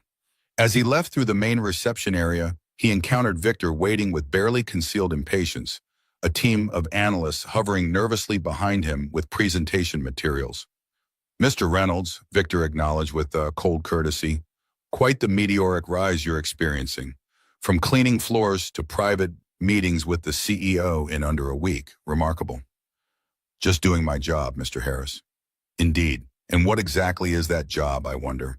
Beyond leveraging a medical emergency into career advancement? Victor's smile remained in place, but his eyes hardened. A word of advice from someone who understands Horizon's culture. Corporate gratitude has a short half-life. Once the glow of heroism fades, performance metrics remain. I'll keep that in mind. See that you do. Victor stepped closer, lowering his voice. Tomorrow's board meeting will establish new leadership parameters at Horizon. Those who align with the future will prosper. Those who cling to the past won't. The threat, however veiled, was unmistakable. Michael maintained a neutral expression as he moved past Victor toward the elevator, feeling the executive's calculating gaze following him. The confrontation confirmed what they already suspected. Victor was confident in his takeover plan, unaware of their investigation into Nexus and his potential involvement in concealing dangerous side effects. The elevator doors closed, momentarily shielding Michael from the tensions of the executive floor. He released a measured breath, centering himself for what lay ahead. Tomorrow would bring either justice for Rebecca and protection for future patients, or a corporate victory for Victor that might endanger both Michael's new position and Elise's leadership. As the elevator descended, Michael's phone vibrated with a message from Noah's after-school program. Noah not feeling well, fever of 101, Please pick up when possible. Parental concern immediately overshadowed corporate intrigue. Michael texted Sophia that he needed to leave early for a family emergency, then headed directly to Noah's school. He found his son curled on a cot in the nurse's office, flushed with fever and unusually lethargic. "Hey, buddy," Michael said softly, placing a hand on Noah's forehead. "Not feeling so great, huh?" Noah shook his head weakly. "My head really hurts, Dad, and I'm cold even though the nurse says I'm hot." The school nurse provided the standard fever care instructions, suggesting Michael follow up with their pediatrician if symptoms worsened. The timing couldn't have been worse. Critical preparation for tomorrow's confrontation would have to be managed around caring for a sick child. At home, Michael settled Noah on the living room couch with blankets, fever medication, and dinosaur documentaries on television. The usual sick day protocol. While Noah dozed, Michael coordinated with Sophia via text, arranging for patient statements to be formalized and documentation prepared for the board meeting. By evening, Noah's fever had risen to 102.5 despite medication, and his complaints about headache had intensified. Worried, Michael called their pediatrician's after-hours line and described the symptoms. "Given his history of recent respiratory infections, I'd like him seen tonight," the on-call doctor advised. These symptoms could indicate several conditions that would require immediate treatment. The emergency room at Chicago Memorial was crowded with Wednesday night casualties, sports injuries, workplace accidents, and the usual assortment of unexpected illnesses. Michael carried a half-asleep Noah to the registration desk, the familiar hospital environment triggering memories of countless evenings waiting for Rebecca to finish her shift. 2 hours of waiting, examinations, and blood tests later, the pediatric resident delivered her assessment. "It's likely a viral infection, but given his elevated white count and specific symptoms, we'd like to admit him overnight for observation and IV antibiotics." Michael's heart sank at the implications. Noah in the hospital meant he couldn't attend tomorrow's critical board meeting. He stepped into the hallway to call Elise, explaining the situation. "Noah's health comes first," she said immediately. "Sophia and I can present the evidence we've gathered.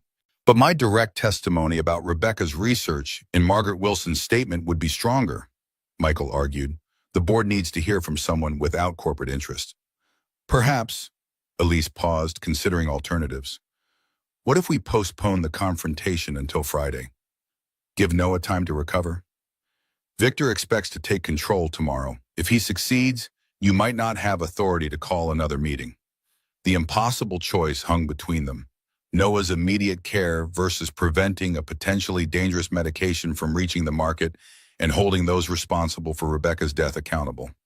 "There's another option," Elise said finally. "I could come to the hospital. We could conduct the meeting virtually, with you joining by video when your testimony is needed." The solution was imperfect but workable. "That could work. I'd need to coordinate with Noah's nurses to ensure someone's with him during my testimony. I'll have Ed set up the secure connection and brief Sophia on the modified plan." Elise's voice softened slightly. "How is Noah feeling now?" "Scared. He hates hospitals." Michael watched through the door window as a nurse adjusted Noah's IV. "Being here brings back memories of Rebecca for both of us. Would it help if I came by tonight? I could bring that dinosaur book we discussed for the school tour. Give him something to look forward to." The offer caught Michael off guard, a personal gesture extending beyond their professional alliance. "That's very kind, but unnecessary given everything else happening." "Sometimes small kindnesses matter most during crises," Elise replied.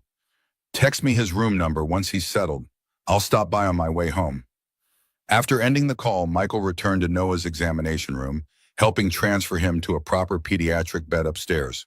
The admission process completed, Noah finally drifted to sleep, his small hand clutching Michael's even in slumber. An hour later, a gentle knock at the door preceded Elise's entrance. She had changed from her corporate attire to casual clothes, jeans and a simple sweater that made her seem younger, more approachable. In her hands, she carried a gift bag and what appeared to be actual work files.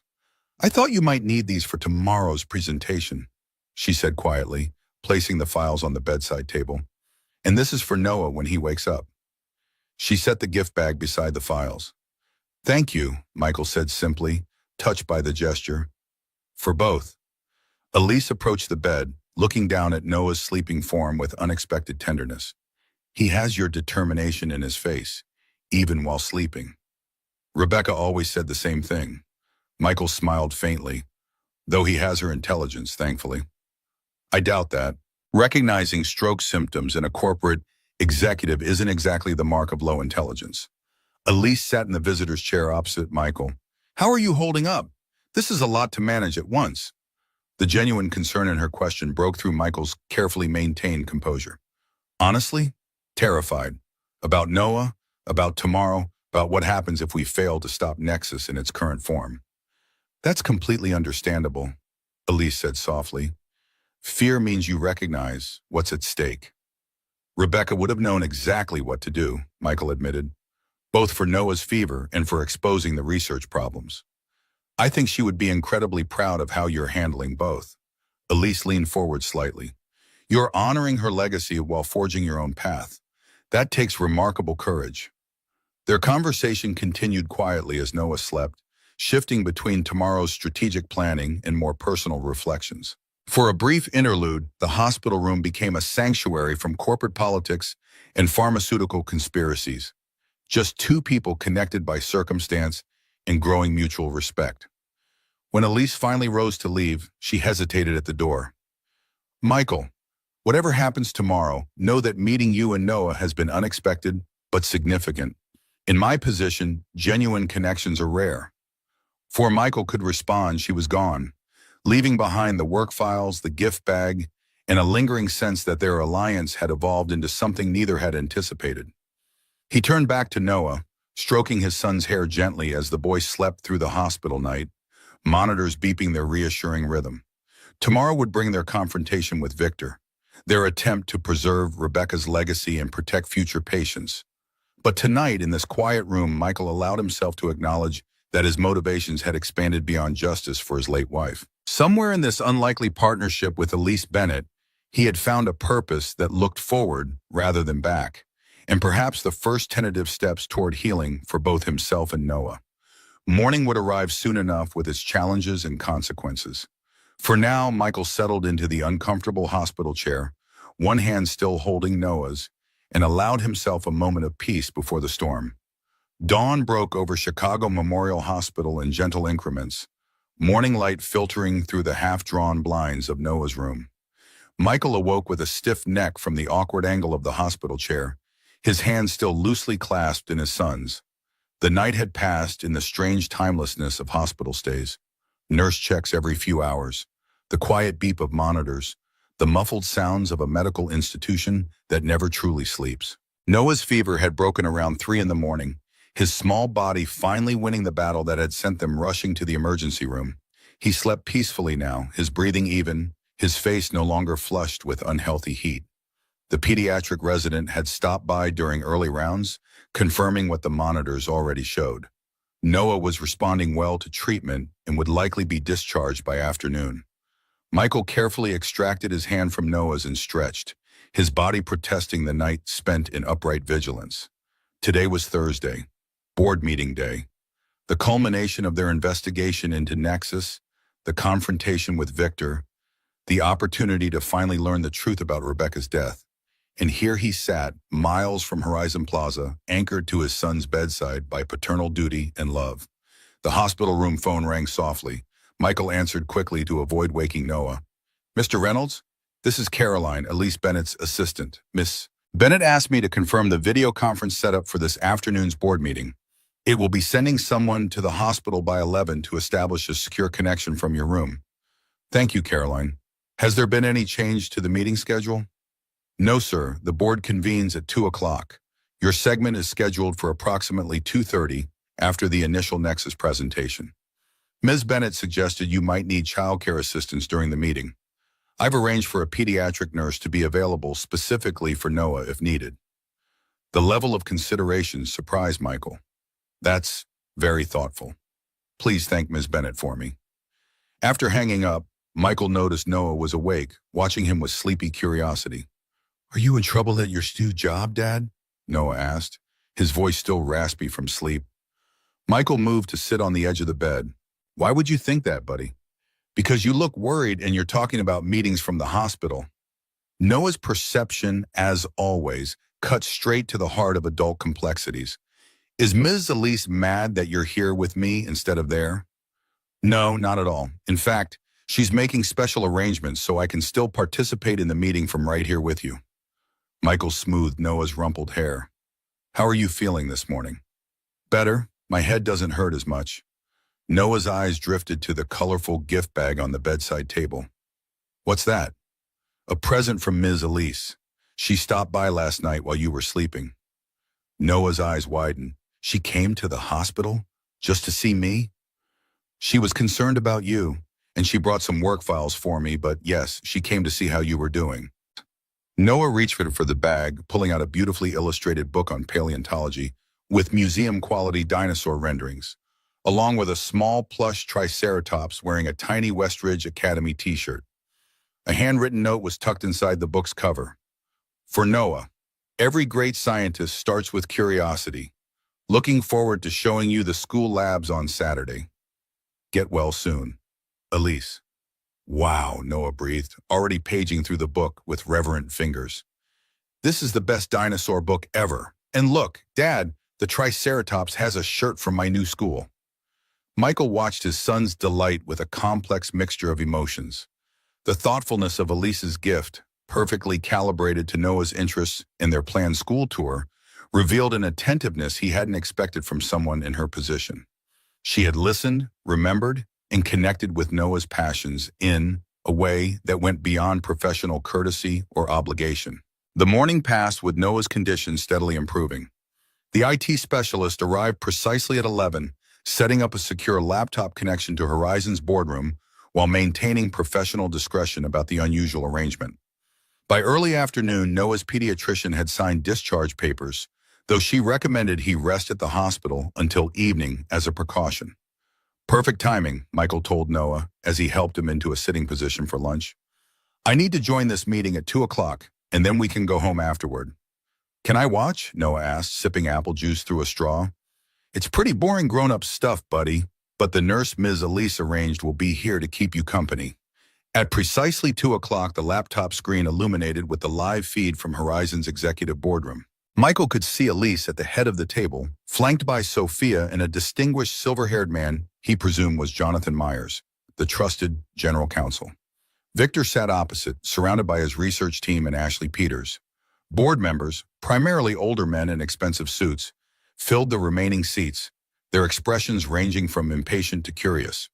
Elise began the meeting with standard corporate formalities before addressing the agenda's first item. As you're all aware, the Nexus project represents Horizon's most significant current research investment. Before we discuss the leadership transition proposal, I believe it's important to review the project's current status and address some recently identified concerns. Victor leaned forward, his carefully cultivated professional demeanor barely concealing his irritation.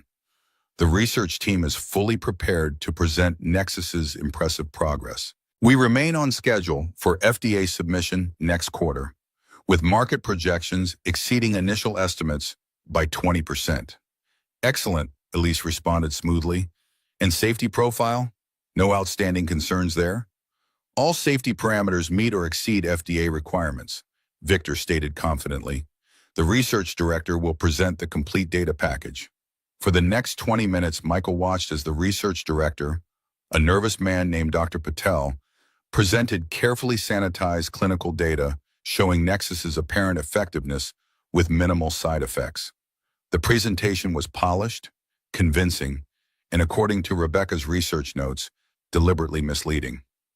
As Dr. Patel concluded, Elise nodded thoughtfully. Very impressive results. However, I'd like to introduce an additional perspective. She gestured to the screen where Michael now appeared. Many of you may recognize Michael Reynolds, who recently joined our patient advocacy division. Mr. Reynolds brings a unique viewpoint to the Nexus data. Michael could see Victor's expression harden as he realized the potential threat. Board members turned toward the screen with varying degrees of interest and skepticism. Thank you, Ms. Bennett, Michael began, keeping his voice steady despite the pressure of the moment. My review of the Nexus documentation has identified several concerning discrepancies, between reported outcomes and actual patient experiences. He proceeded methodically, highlighting the areas where adverse neurological events had been reclassified or omitted entirely. Without directly accusing anyone of deliberate manipulation, he presented the evidence in clear, factual terms that even non-medical board members could understand. Most significantly, Michael continued, my late wife, Dr. Rebecca Reynolds, identified these same concerns while consulting on the Nexus trial 2 years ago. She documented multiple cases of stroke-like symptoms that were systematically excluded from official reports. The boardroom erupted in murmurs. Victor's face flushed with barely controlled anger. This is absurd, he interrupted. Mr. Reynolds has no medical credentials. He's a janitor playing at pharmaceutical analysis because Ms. Bennett has some misplaced gratitude for his assistance during her health episode. Elise raised a hand, restoring order. Mr. Reynolds' observations are supported by documentary evidence, which General Counsel Myers has independently verified. Additionally, we've obtained statements from 7 former Nexus trial participants who experienced significant neurological events. Events systematically misclassified in our official documentation. Jonathan Myers distributed folders to each board member. These statements detail consistent patterns of adverse events, followed by substantial financial settlements contingent upon strict confidentiality agreements, agreements that would normally prevent these issues from reaching regulatory review. One board member, an older woman with a stern expression, looked up from her folder. These settlement figures are extraordinary for routine clinical trial compensation, and they required executive approval. She turned toward Victor. As COO overseeing research, would this have fallen under your authorization, Mr. Harris? Victor maintained his composure, though Michael could see the calculation happening behind his eyes. Clinical trial compensation is handled through standard protocols. If there were irregularities, they would have originated at the research department level. Interesting, Elise noted calmly, because the authorization signatures on these settlements are yours, Victor, as are the directives to classify them under non-standard accounting codes that would avoid regulatory scrutiny. The room temperature seemed to drop as board members absorbed this information. Victor's carefully constructed narrative was unraveling before their eyes. This is a transparent attempt to undermine the leadership transition vote, Victor countered, attempting to regain control. Ms. Bennett is using these baseless accusations to distract from legitimate concerns about her health and capacity to lead. My health concerns were very real, Elise agreed. In fact, they were caused by the exact neurological side effects that Nexus trial participants experienced, side effects deliberately concealed from regulatory oversight. She nodded to Sophia, who distributed additional documents. These are my medical records, alongside laboratory analysis of medications prescribed to me by Dr. James Martin over the past year. Independent testing confirms they contain compounds consistent with the experimental Nexus formulation. The revelation landed like a thunderbolt in the boardroom. Board members exchanged alarmed glances, the implications too serious to ignore. Are you suggesting, the chairman began, his voice heavy with disbelief. I am stating directly that Victor Harris, in collaboration with Dr. Martin, deliberately administered an experimental medication to me without my knowledge or consent, with the apparent intention of triggering health episodes that would justify removing me from leadership. Elise's voice remained remarkably steady despite the enormity of her accusation. Michael watched Victor's face transform as his carefully constructed plans collapsed around him. The controlled corporate mask slipped, revealing something darker and more desperate beneath. This is slander, Victor hissed. You have no proof of intent. Actually, Michael interjected, we do. Martin kept separate records of your meetings and the specific formulation adjustments made to Ms. Bennett's prescriptions. He provided these records to Jonathan Myers this morning in exchange for consideration in the inevitable legal proceedings. It was a calculated bluff, Martin. They had evidence of the medication tampering, but not explicit records of meetings. But Michael had observed enough corporate politics in the past few days to understand the dynamics of betrayal and self-preservation. Victor's eyes darted between board members, measuring support that was rapidly evaporating. Martin is attempting to save himself with fabricated claims. These accusations are completely unfounded. The boardroom door opened and Caroline entered with urgent purpose, approaching Elise to whisper something in her ear. Elise's expression shifted from controlled professional detachment to genuine alarm. "This meeting needs to recess immediately," she announced, rising from her chair. "Security has reported an unauthorized access attempt to our research servers. Critical Nexus data is being deleted as we speak."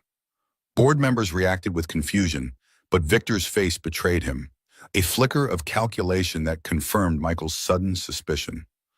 On his hospital room screen, Michael could see Victor's hand beneath the table, likely holding his phone, executing a contingency plan now that exposure was inevitable. "It's Victor," Michael said firmly, drawing all eyes to the screen. "He's deleting evidence before you can examine the original trial data." Security personnel entered the boardroom as chaos erupted.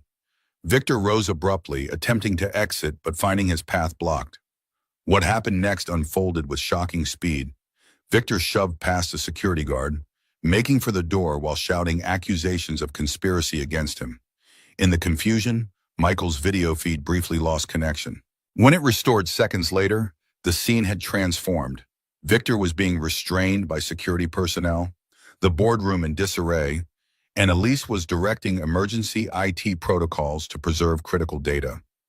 "Michael," she called, noticing his feed had returned. "We need the original patient records from Chicago Memorial, the complete trial documentation Rebecca compiled. It might be our only backup if Victor's deletion succeeds." "I can access it remotely," Michael confirmed. "The hospital released Rebecca's complete files to me yesterday. They're in secure cloud storage."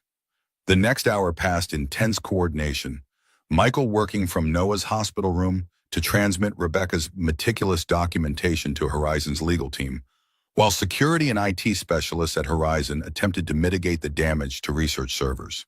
Noah watched with wide-eyed fascination as his father helped manage the crisis, occasionally asking whispered questions that Michael answered as simply as possible. By late afternoon, the immediate crisis had stabilized. Victor had been removed from the premises by security, pending formal investigation. The board had unanimously voted to retain Elise as CEO and initiate a comprehensive review of the Nexus project, including all safety data previously concealed. As the emergency board session concluded, Elise approached the camera directly. "Michael, thank you. Without your persistence, this deception would have continued, potentially harming countless patients once Nexus reached the market." "Rebecca deserves the credit," Michael replied. "She documented everything, created the trail we followed." "Yes, she does." Elise's expression softened slightly. "How is Noah feeling?" "Much better. We've been cleared to go home this evening." "I'm glad to hear it." She glanced over her shoulder at the still buzzing boardroom. "Things will be chaotic here for several days as we untangle this mess, but our Saturday tour of Westridge is still on the calendar, if Noah feels up to it." "I think he'd be very disappointed to miss it," Michael said, smiling as Noah nodded enthusiastically beside him. After ending the video connection, Michael helped Noah prepare for discharge, explaining the day's events in terms an 8-year-old could understand. Bad medicine was being fixed, people who lied were being held accountable, and most importantly, they could go home to sleep in their own beds tonight. As they gathered Noah's belongings, Michael's phone rang with an unknown number. "Mr. Reynolds? This is Detective Sawyer with Chicago Police, Special Investigations. We need to speak with you regarding new evidence in your wife's accident." Michael felt a chill run through him. "What kind of evidence?" "Evidence suggesting it wasn't an accident at all. We've received documentation from Horizon Corporation's legal department indicating potential criminal involvement in your wife's death. How soon can you come to the station?" Michael looked at Noah, happily packing his new dinosaur book and plush toy, blissfully unaware of this new development. "I need to get my son home from the hospital first.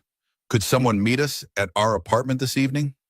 The detective agreed, and Michael ended the call with hands that weren't quite steady.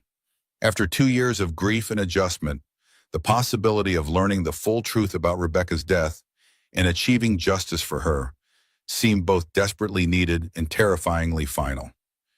By 8 o'clock that evening, Noah was tucked into bed with a new dinosaur documentary playing on the small television in his room, while Michael sat at the kitchen table with 2 detectives and Jonathan Myers, Horizon's general counsel. Spread before them were accident reports, phone records, and financial transactions that painted a disturbing picture. Based on the evidence Horizon has provided, along with our own investigation, Detective Sawyer explained, we believe your wife's car accident was deliberately caused.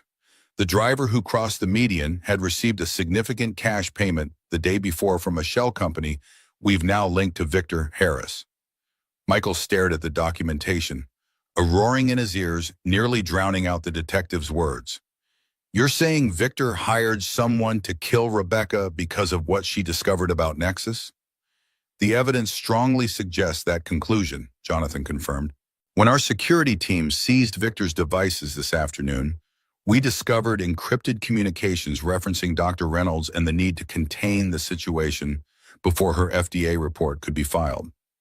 The driver died in the crash as well, Detective Morris, the second officer, added, which initially helped classify this as a tragic accident rather than a homicide. But the financial trail and recovered communications give us enough to pursue criminal charges now. Michael struggled to process the information. For 2 years, he had lived with the cruel randomness of Rebecca's death. A drunk driver, a rainy night, terrible timing. The thought that it had been deliberate, a calculated murder to silence her, transformed his understanding of everything that had happened since. Victor will likely be charged with first-degree murder, along with numerous corporate crimes, Detective Sawyer continued. DeMartin is cooperating in exchange for reduced charges. We'll need your testimony as the investigation proceeds. Whatever you need, Michael said quietly. Rebecca deserved better than this. She was trying to protect patients, Jonathan noted, his voice gentle with understanding. Horizon was founded on that principle. Richard Bennett established the company after losing his wife to a stroke that might have been prevented with better medication. The irony that his daughter nearly died from the very problem your wife identified. It's both tragic and telling. After the detectives departed with promises to keep Michael updated on the case, Jonathan remained behind briefly. Elise wanted me to convey her personal commitment to seeing justice done, both for Rebecca and for the trial participants who suffered harm. The Nexus project will be completely reformulated with proper safety protocols before any future development proceeds. Thank you, Michael said, walking Jonathan to the door, for everything your team has done to uncover the truth. Elise also asked me to give you this, Jonathan added, handing Michael an envelope. She said you might need some time to process today's revelations before returning to work. Take whatever leave you need. Your position will be waiting. Alone in the quiet apartment, Michael opened the envelope to find a handwritten note from Elise. Michael, words seem inadequate in the face of what you've learned today. Rebecca's courage in standing up for patients' safety ultimately cost her life, but her work will now save countless others. I understand if you need space to process this new grief. Noah needs you now more than ever. Your job will be waiting whenever you're ready to return. We still have important work to do, making Horizon the company my father intended, where patients come before profits. I hope you'll be part of that journey when the time is right. Until then, know that my thoughts are with you both. Saturday's school tour stands if Noah is feeling better. Sometimes normal activities are the best medicine for extraordinary pain. With deepest respect, Elise. Michael sat for a long time at the kitchen table, the note in his hands, tears finally coming after years of holding them back. The truth about Rebecca's death brought both closure and fresh pain. The confirmation that her final act had been one of professional courage, standing up for patients against corporate pressure, even as it put her in danger. Noah appeared in the doorway in dinosaur pajamas, rubbing sleepy eyes. Dad, are you crying? Michael wiped his face quickly. A little bit, buddy. Sometimes grown-ups need to cry too. Noah climbed into his lap, small arms wrapping around his neck with instinctive comfort. Is it because you miss Mom? Yes, and because I found out something important about why she died. Noah pulled back slightly, studying his father's face with solemn curiosity. Was it because of the bad medicine you were talking about today? Michael nodded, amazed at his son's intuitive understanding. Mom discovered the medicine might hurt people instead of helping them. She was trying to fix it, to protect patients. Like you fixed Ms. Elise when she was sick, Noah concluded with perfect 8-year-old logic. Exactly like that. Noah considered this information with the particular gravity children sometimes bring to adult matters. So Mom was a hero, and now you're a hero too, fixing the same problem. Mom was definitely the hero, Michael agreed. I just followed the path she started. I think, Noah said with deliberate care, that Mom would be really proud of you. The simple statement, delivered with absolute childhood certainty, broke through Michael's remaining defenses.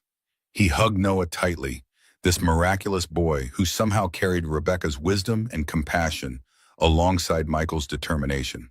And I know she'd be super proud of you too, buddy.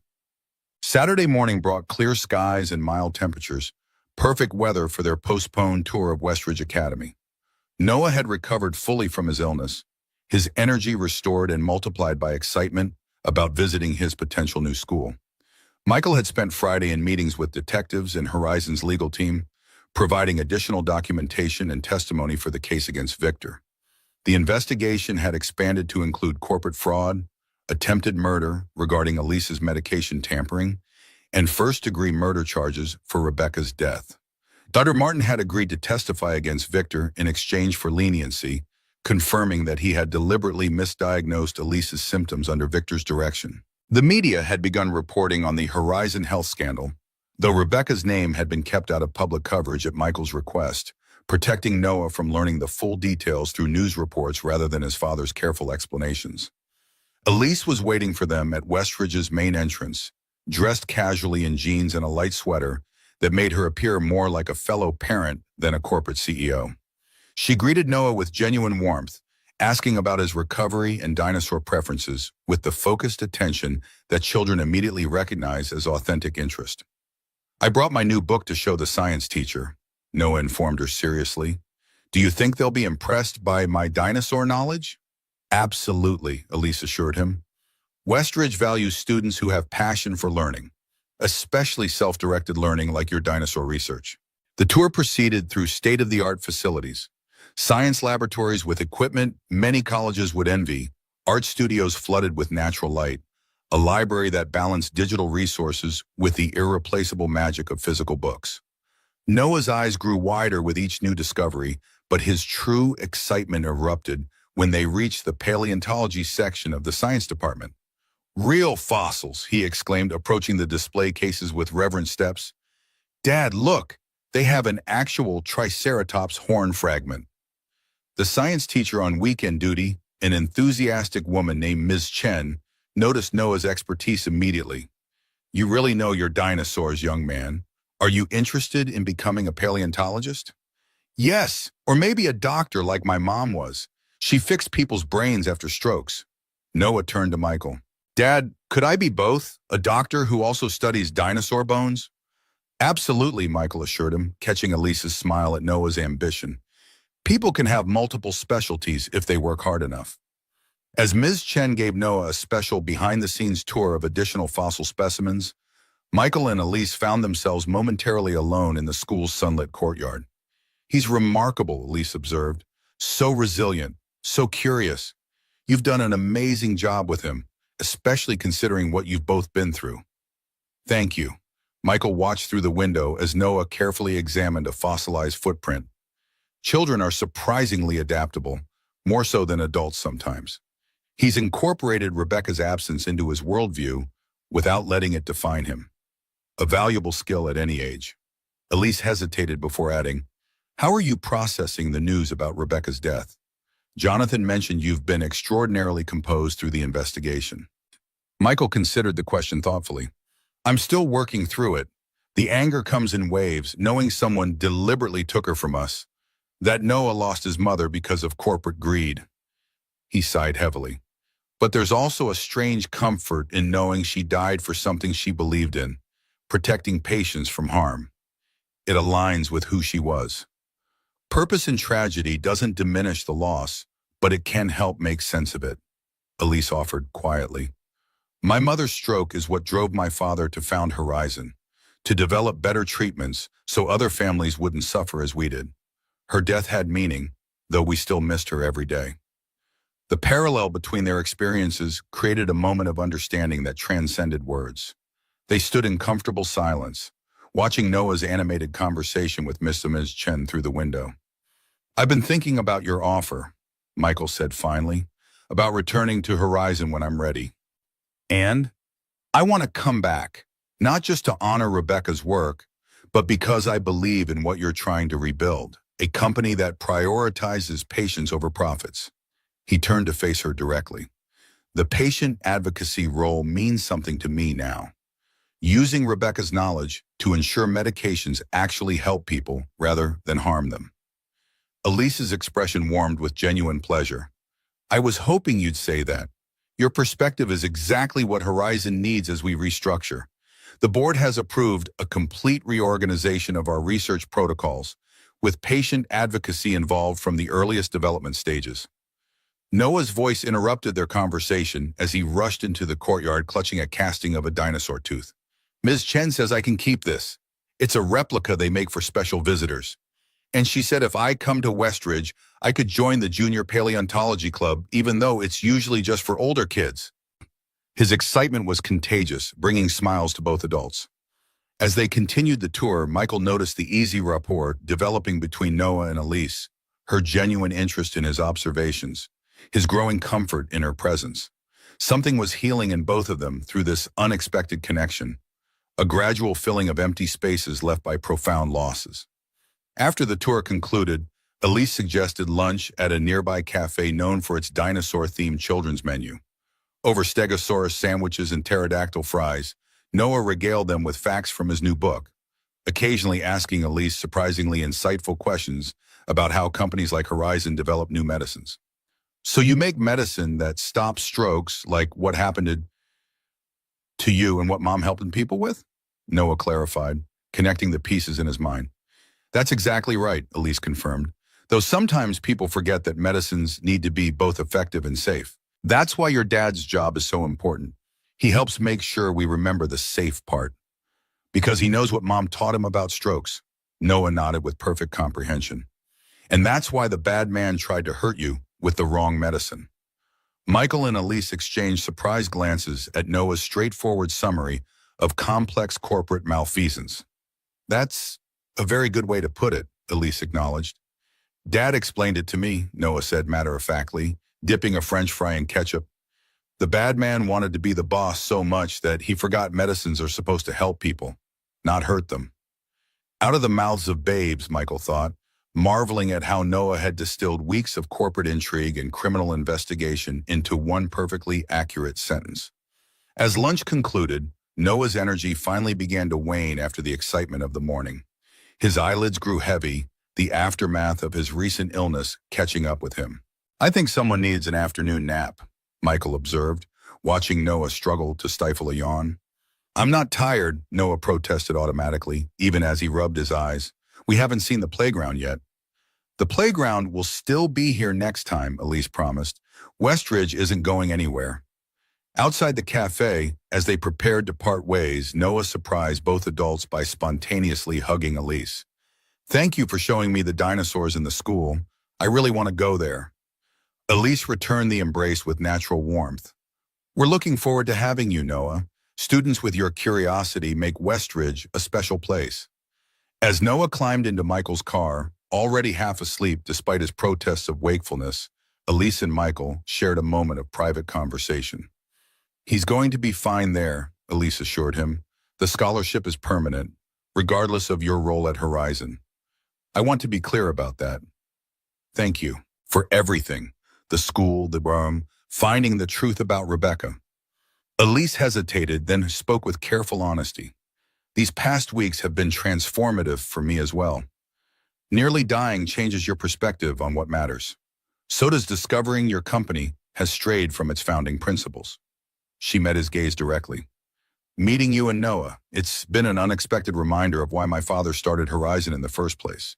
Not for profit or prestige, but to help people when they're most vulnerable. The moment between them held possibility. Not romance exactly, but a connection based on shared purpose and mutual respect that might evolve into something deeper with time. Neither rushed to define it, understanding that healing and rebuilding came first for both of them. I'll see you Monday morning, Elise asked, the question carrying multiple layers of meaning. Monday morning, Michael confirmed. We have important work to do. So, 1 year later, the Rebecca Reynolds Center for Patient Safety occupied the renovated 15th floor of Horizon Plaza, its glass-walled entrance showcasing the center's mission statement, advancing medical innovation with unwavering commitment to patient well-being. The space hummed with the energy of researchers, patient advocates, and medical professionals working together to ensure that pharmaceutical development never again sacrificed safety for profit or expediency. Michael's office overlooked the Chicago skyline, the view a daily reminder of how much had changed in a year. As Director of Patient Advocacy, he now led a department responsible for integrating patient perspectives into every stage of Horizon's research process. His desk displayed dual-framed photos, Rebecca in her white coat on one side, Noah proudly wearing his Westridge uniform on the other. The criminal case against Victor Harris had concluded 3 months earlier with multiple convictions, including first-degree murder for Rebecca's death. The sentencing had brought a measure of justice, though Michael had learned that closure was less a destination than an ongoing process. He still visited Rebecca's grave monthly, sometimes with Noah, sometimes alone, sharing updates on their lives and the impact her work continued to have. Noah had thrived at Westridge, his natural intelligence flourishing in the supportive environment. His interest in both medicine and paleontology remained strong, now supported by science curriculum that challenged and engaged him. Weekend dinosaur pancakes remained a sacred ritual, though they were occasionally shared with a third person now. A knock at Michael's office door preceded Elise's entrance. As Horizon's CEO, she had led the company through massive restructuring, returning to Richard Bennett's original vision while implementing new safeguards to prevent future ethical breaches. The Nexus project had been completely reformulated with proper safety protocols and transparent reporting requirements, now showing promise as a truly beneficial stroke prevention medication. "Ready for the FDA presentation tomorrow?" she asked, setting a folder on his desk. "As ready as we'll ever be. The safety data is impeccable this time." Michael gestured to the chair across from him. "Noah wanted me to remind you about the science fair tomorrow night. His dinosaur evolution project is in the final round." "Already on my calendar," Elise assured him. "I wouldn't miss it." Their relationship had evolved gradually over the past year, beginning with professional collaboration and Saturday activities with Noah, slowly expanding to include dinners, long conversations, and eventually a deeper personal connection. They moved carefully, mindful of Noah's adjustment and their own complicated histories, but with growing certainty about the path they were on together. "The Memorial Garden dedication is scheduled for next month," Elise mentioned, referring to the green space being created behind Horizon Plaza in Rebecca's honor. The board unanimously approved naming it after her. She would have been embarrassed by the attention, Michael smiled, but secretly pleased that her work made such an impact.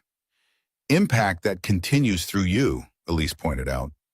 "The patient advocacy protocols you've developed are being adopted by other pharmaceutical companies.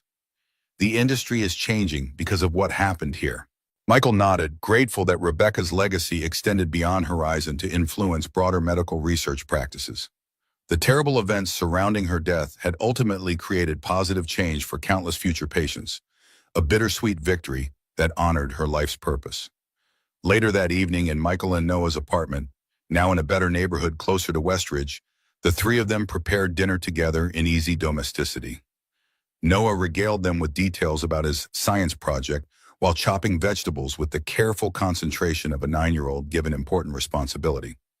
"Ms. Chen says my project might win the whole competition," he announced proudly.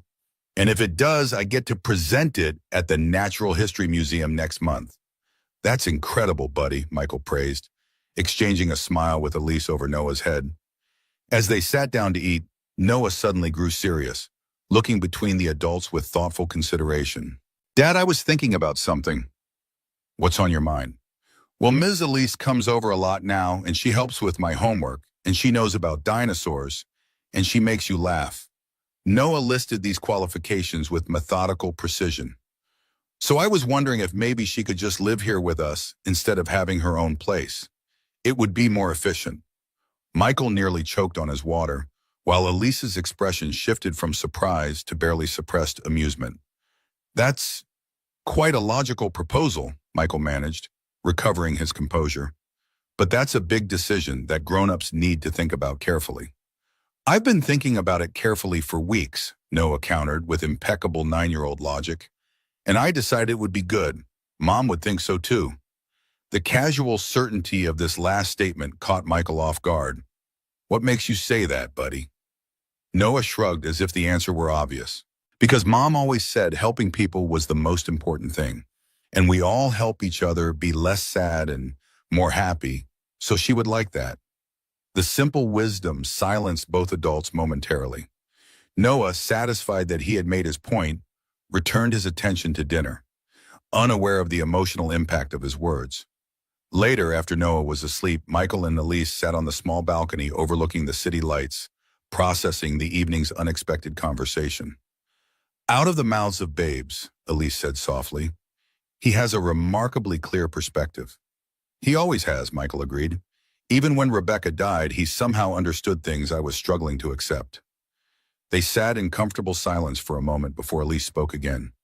He's right, about us helping each other be less sad and more happy.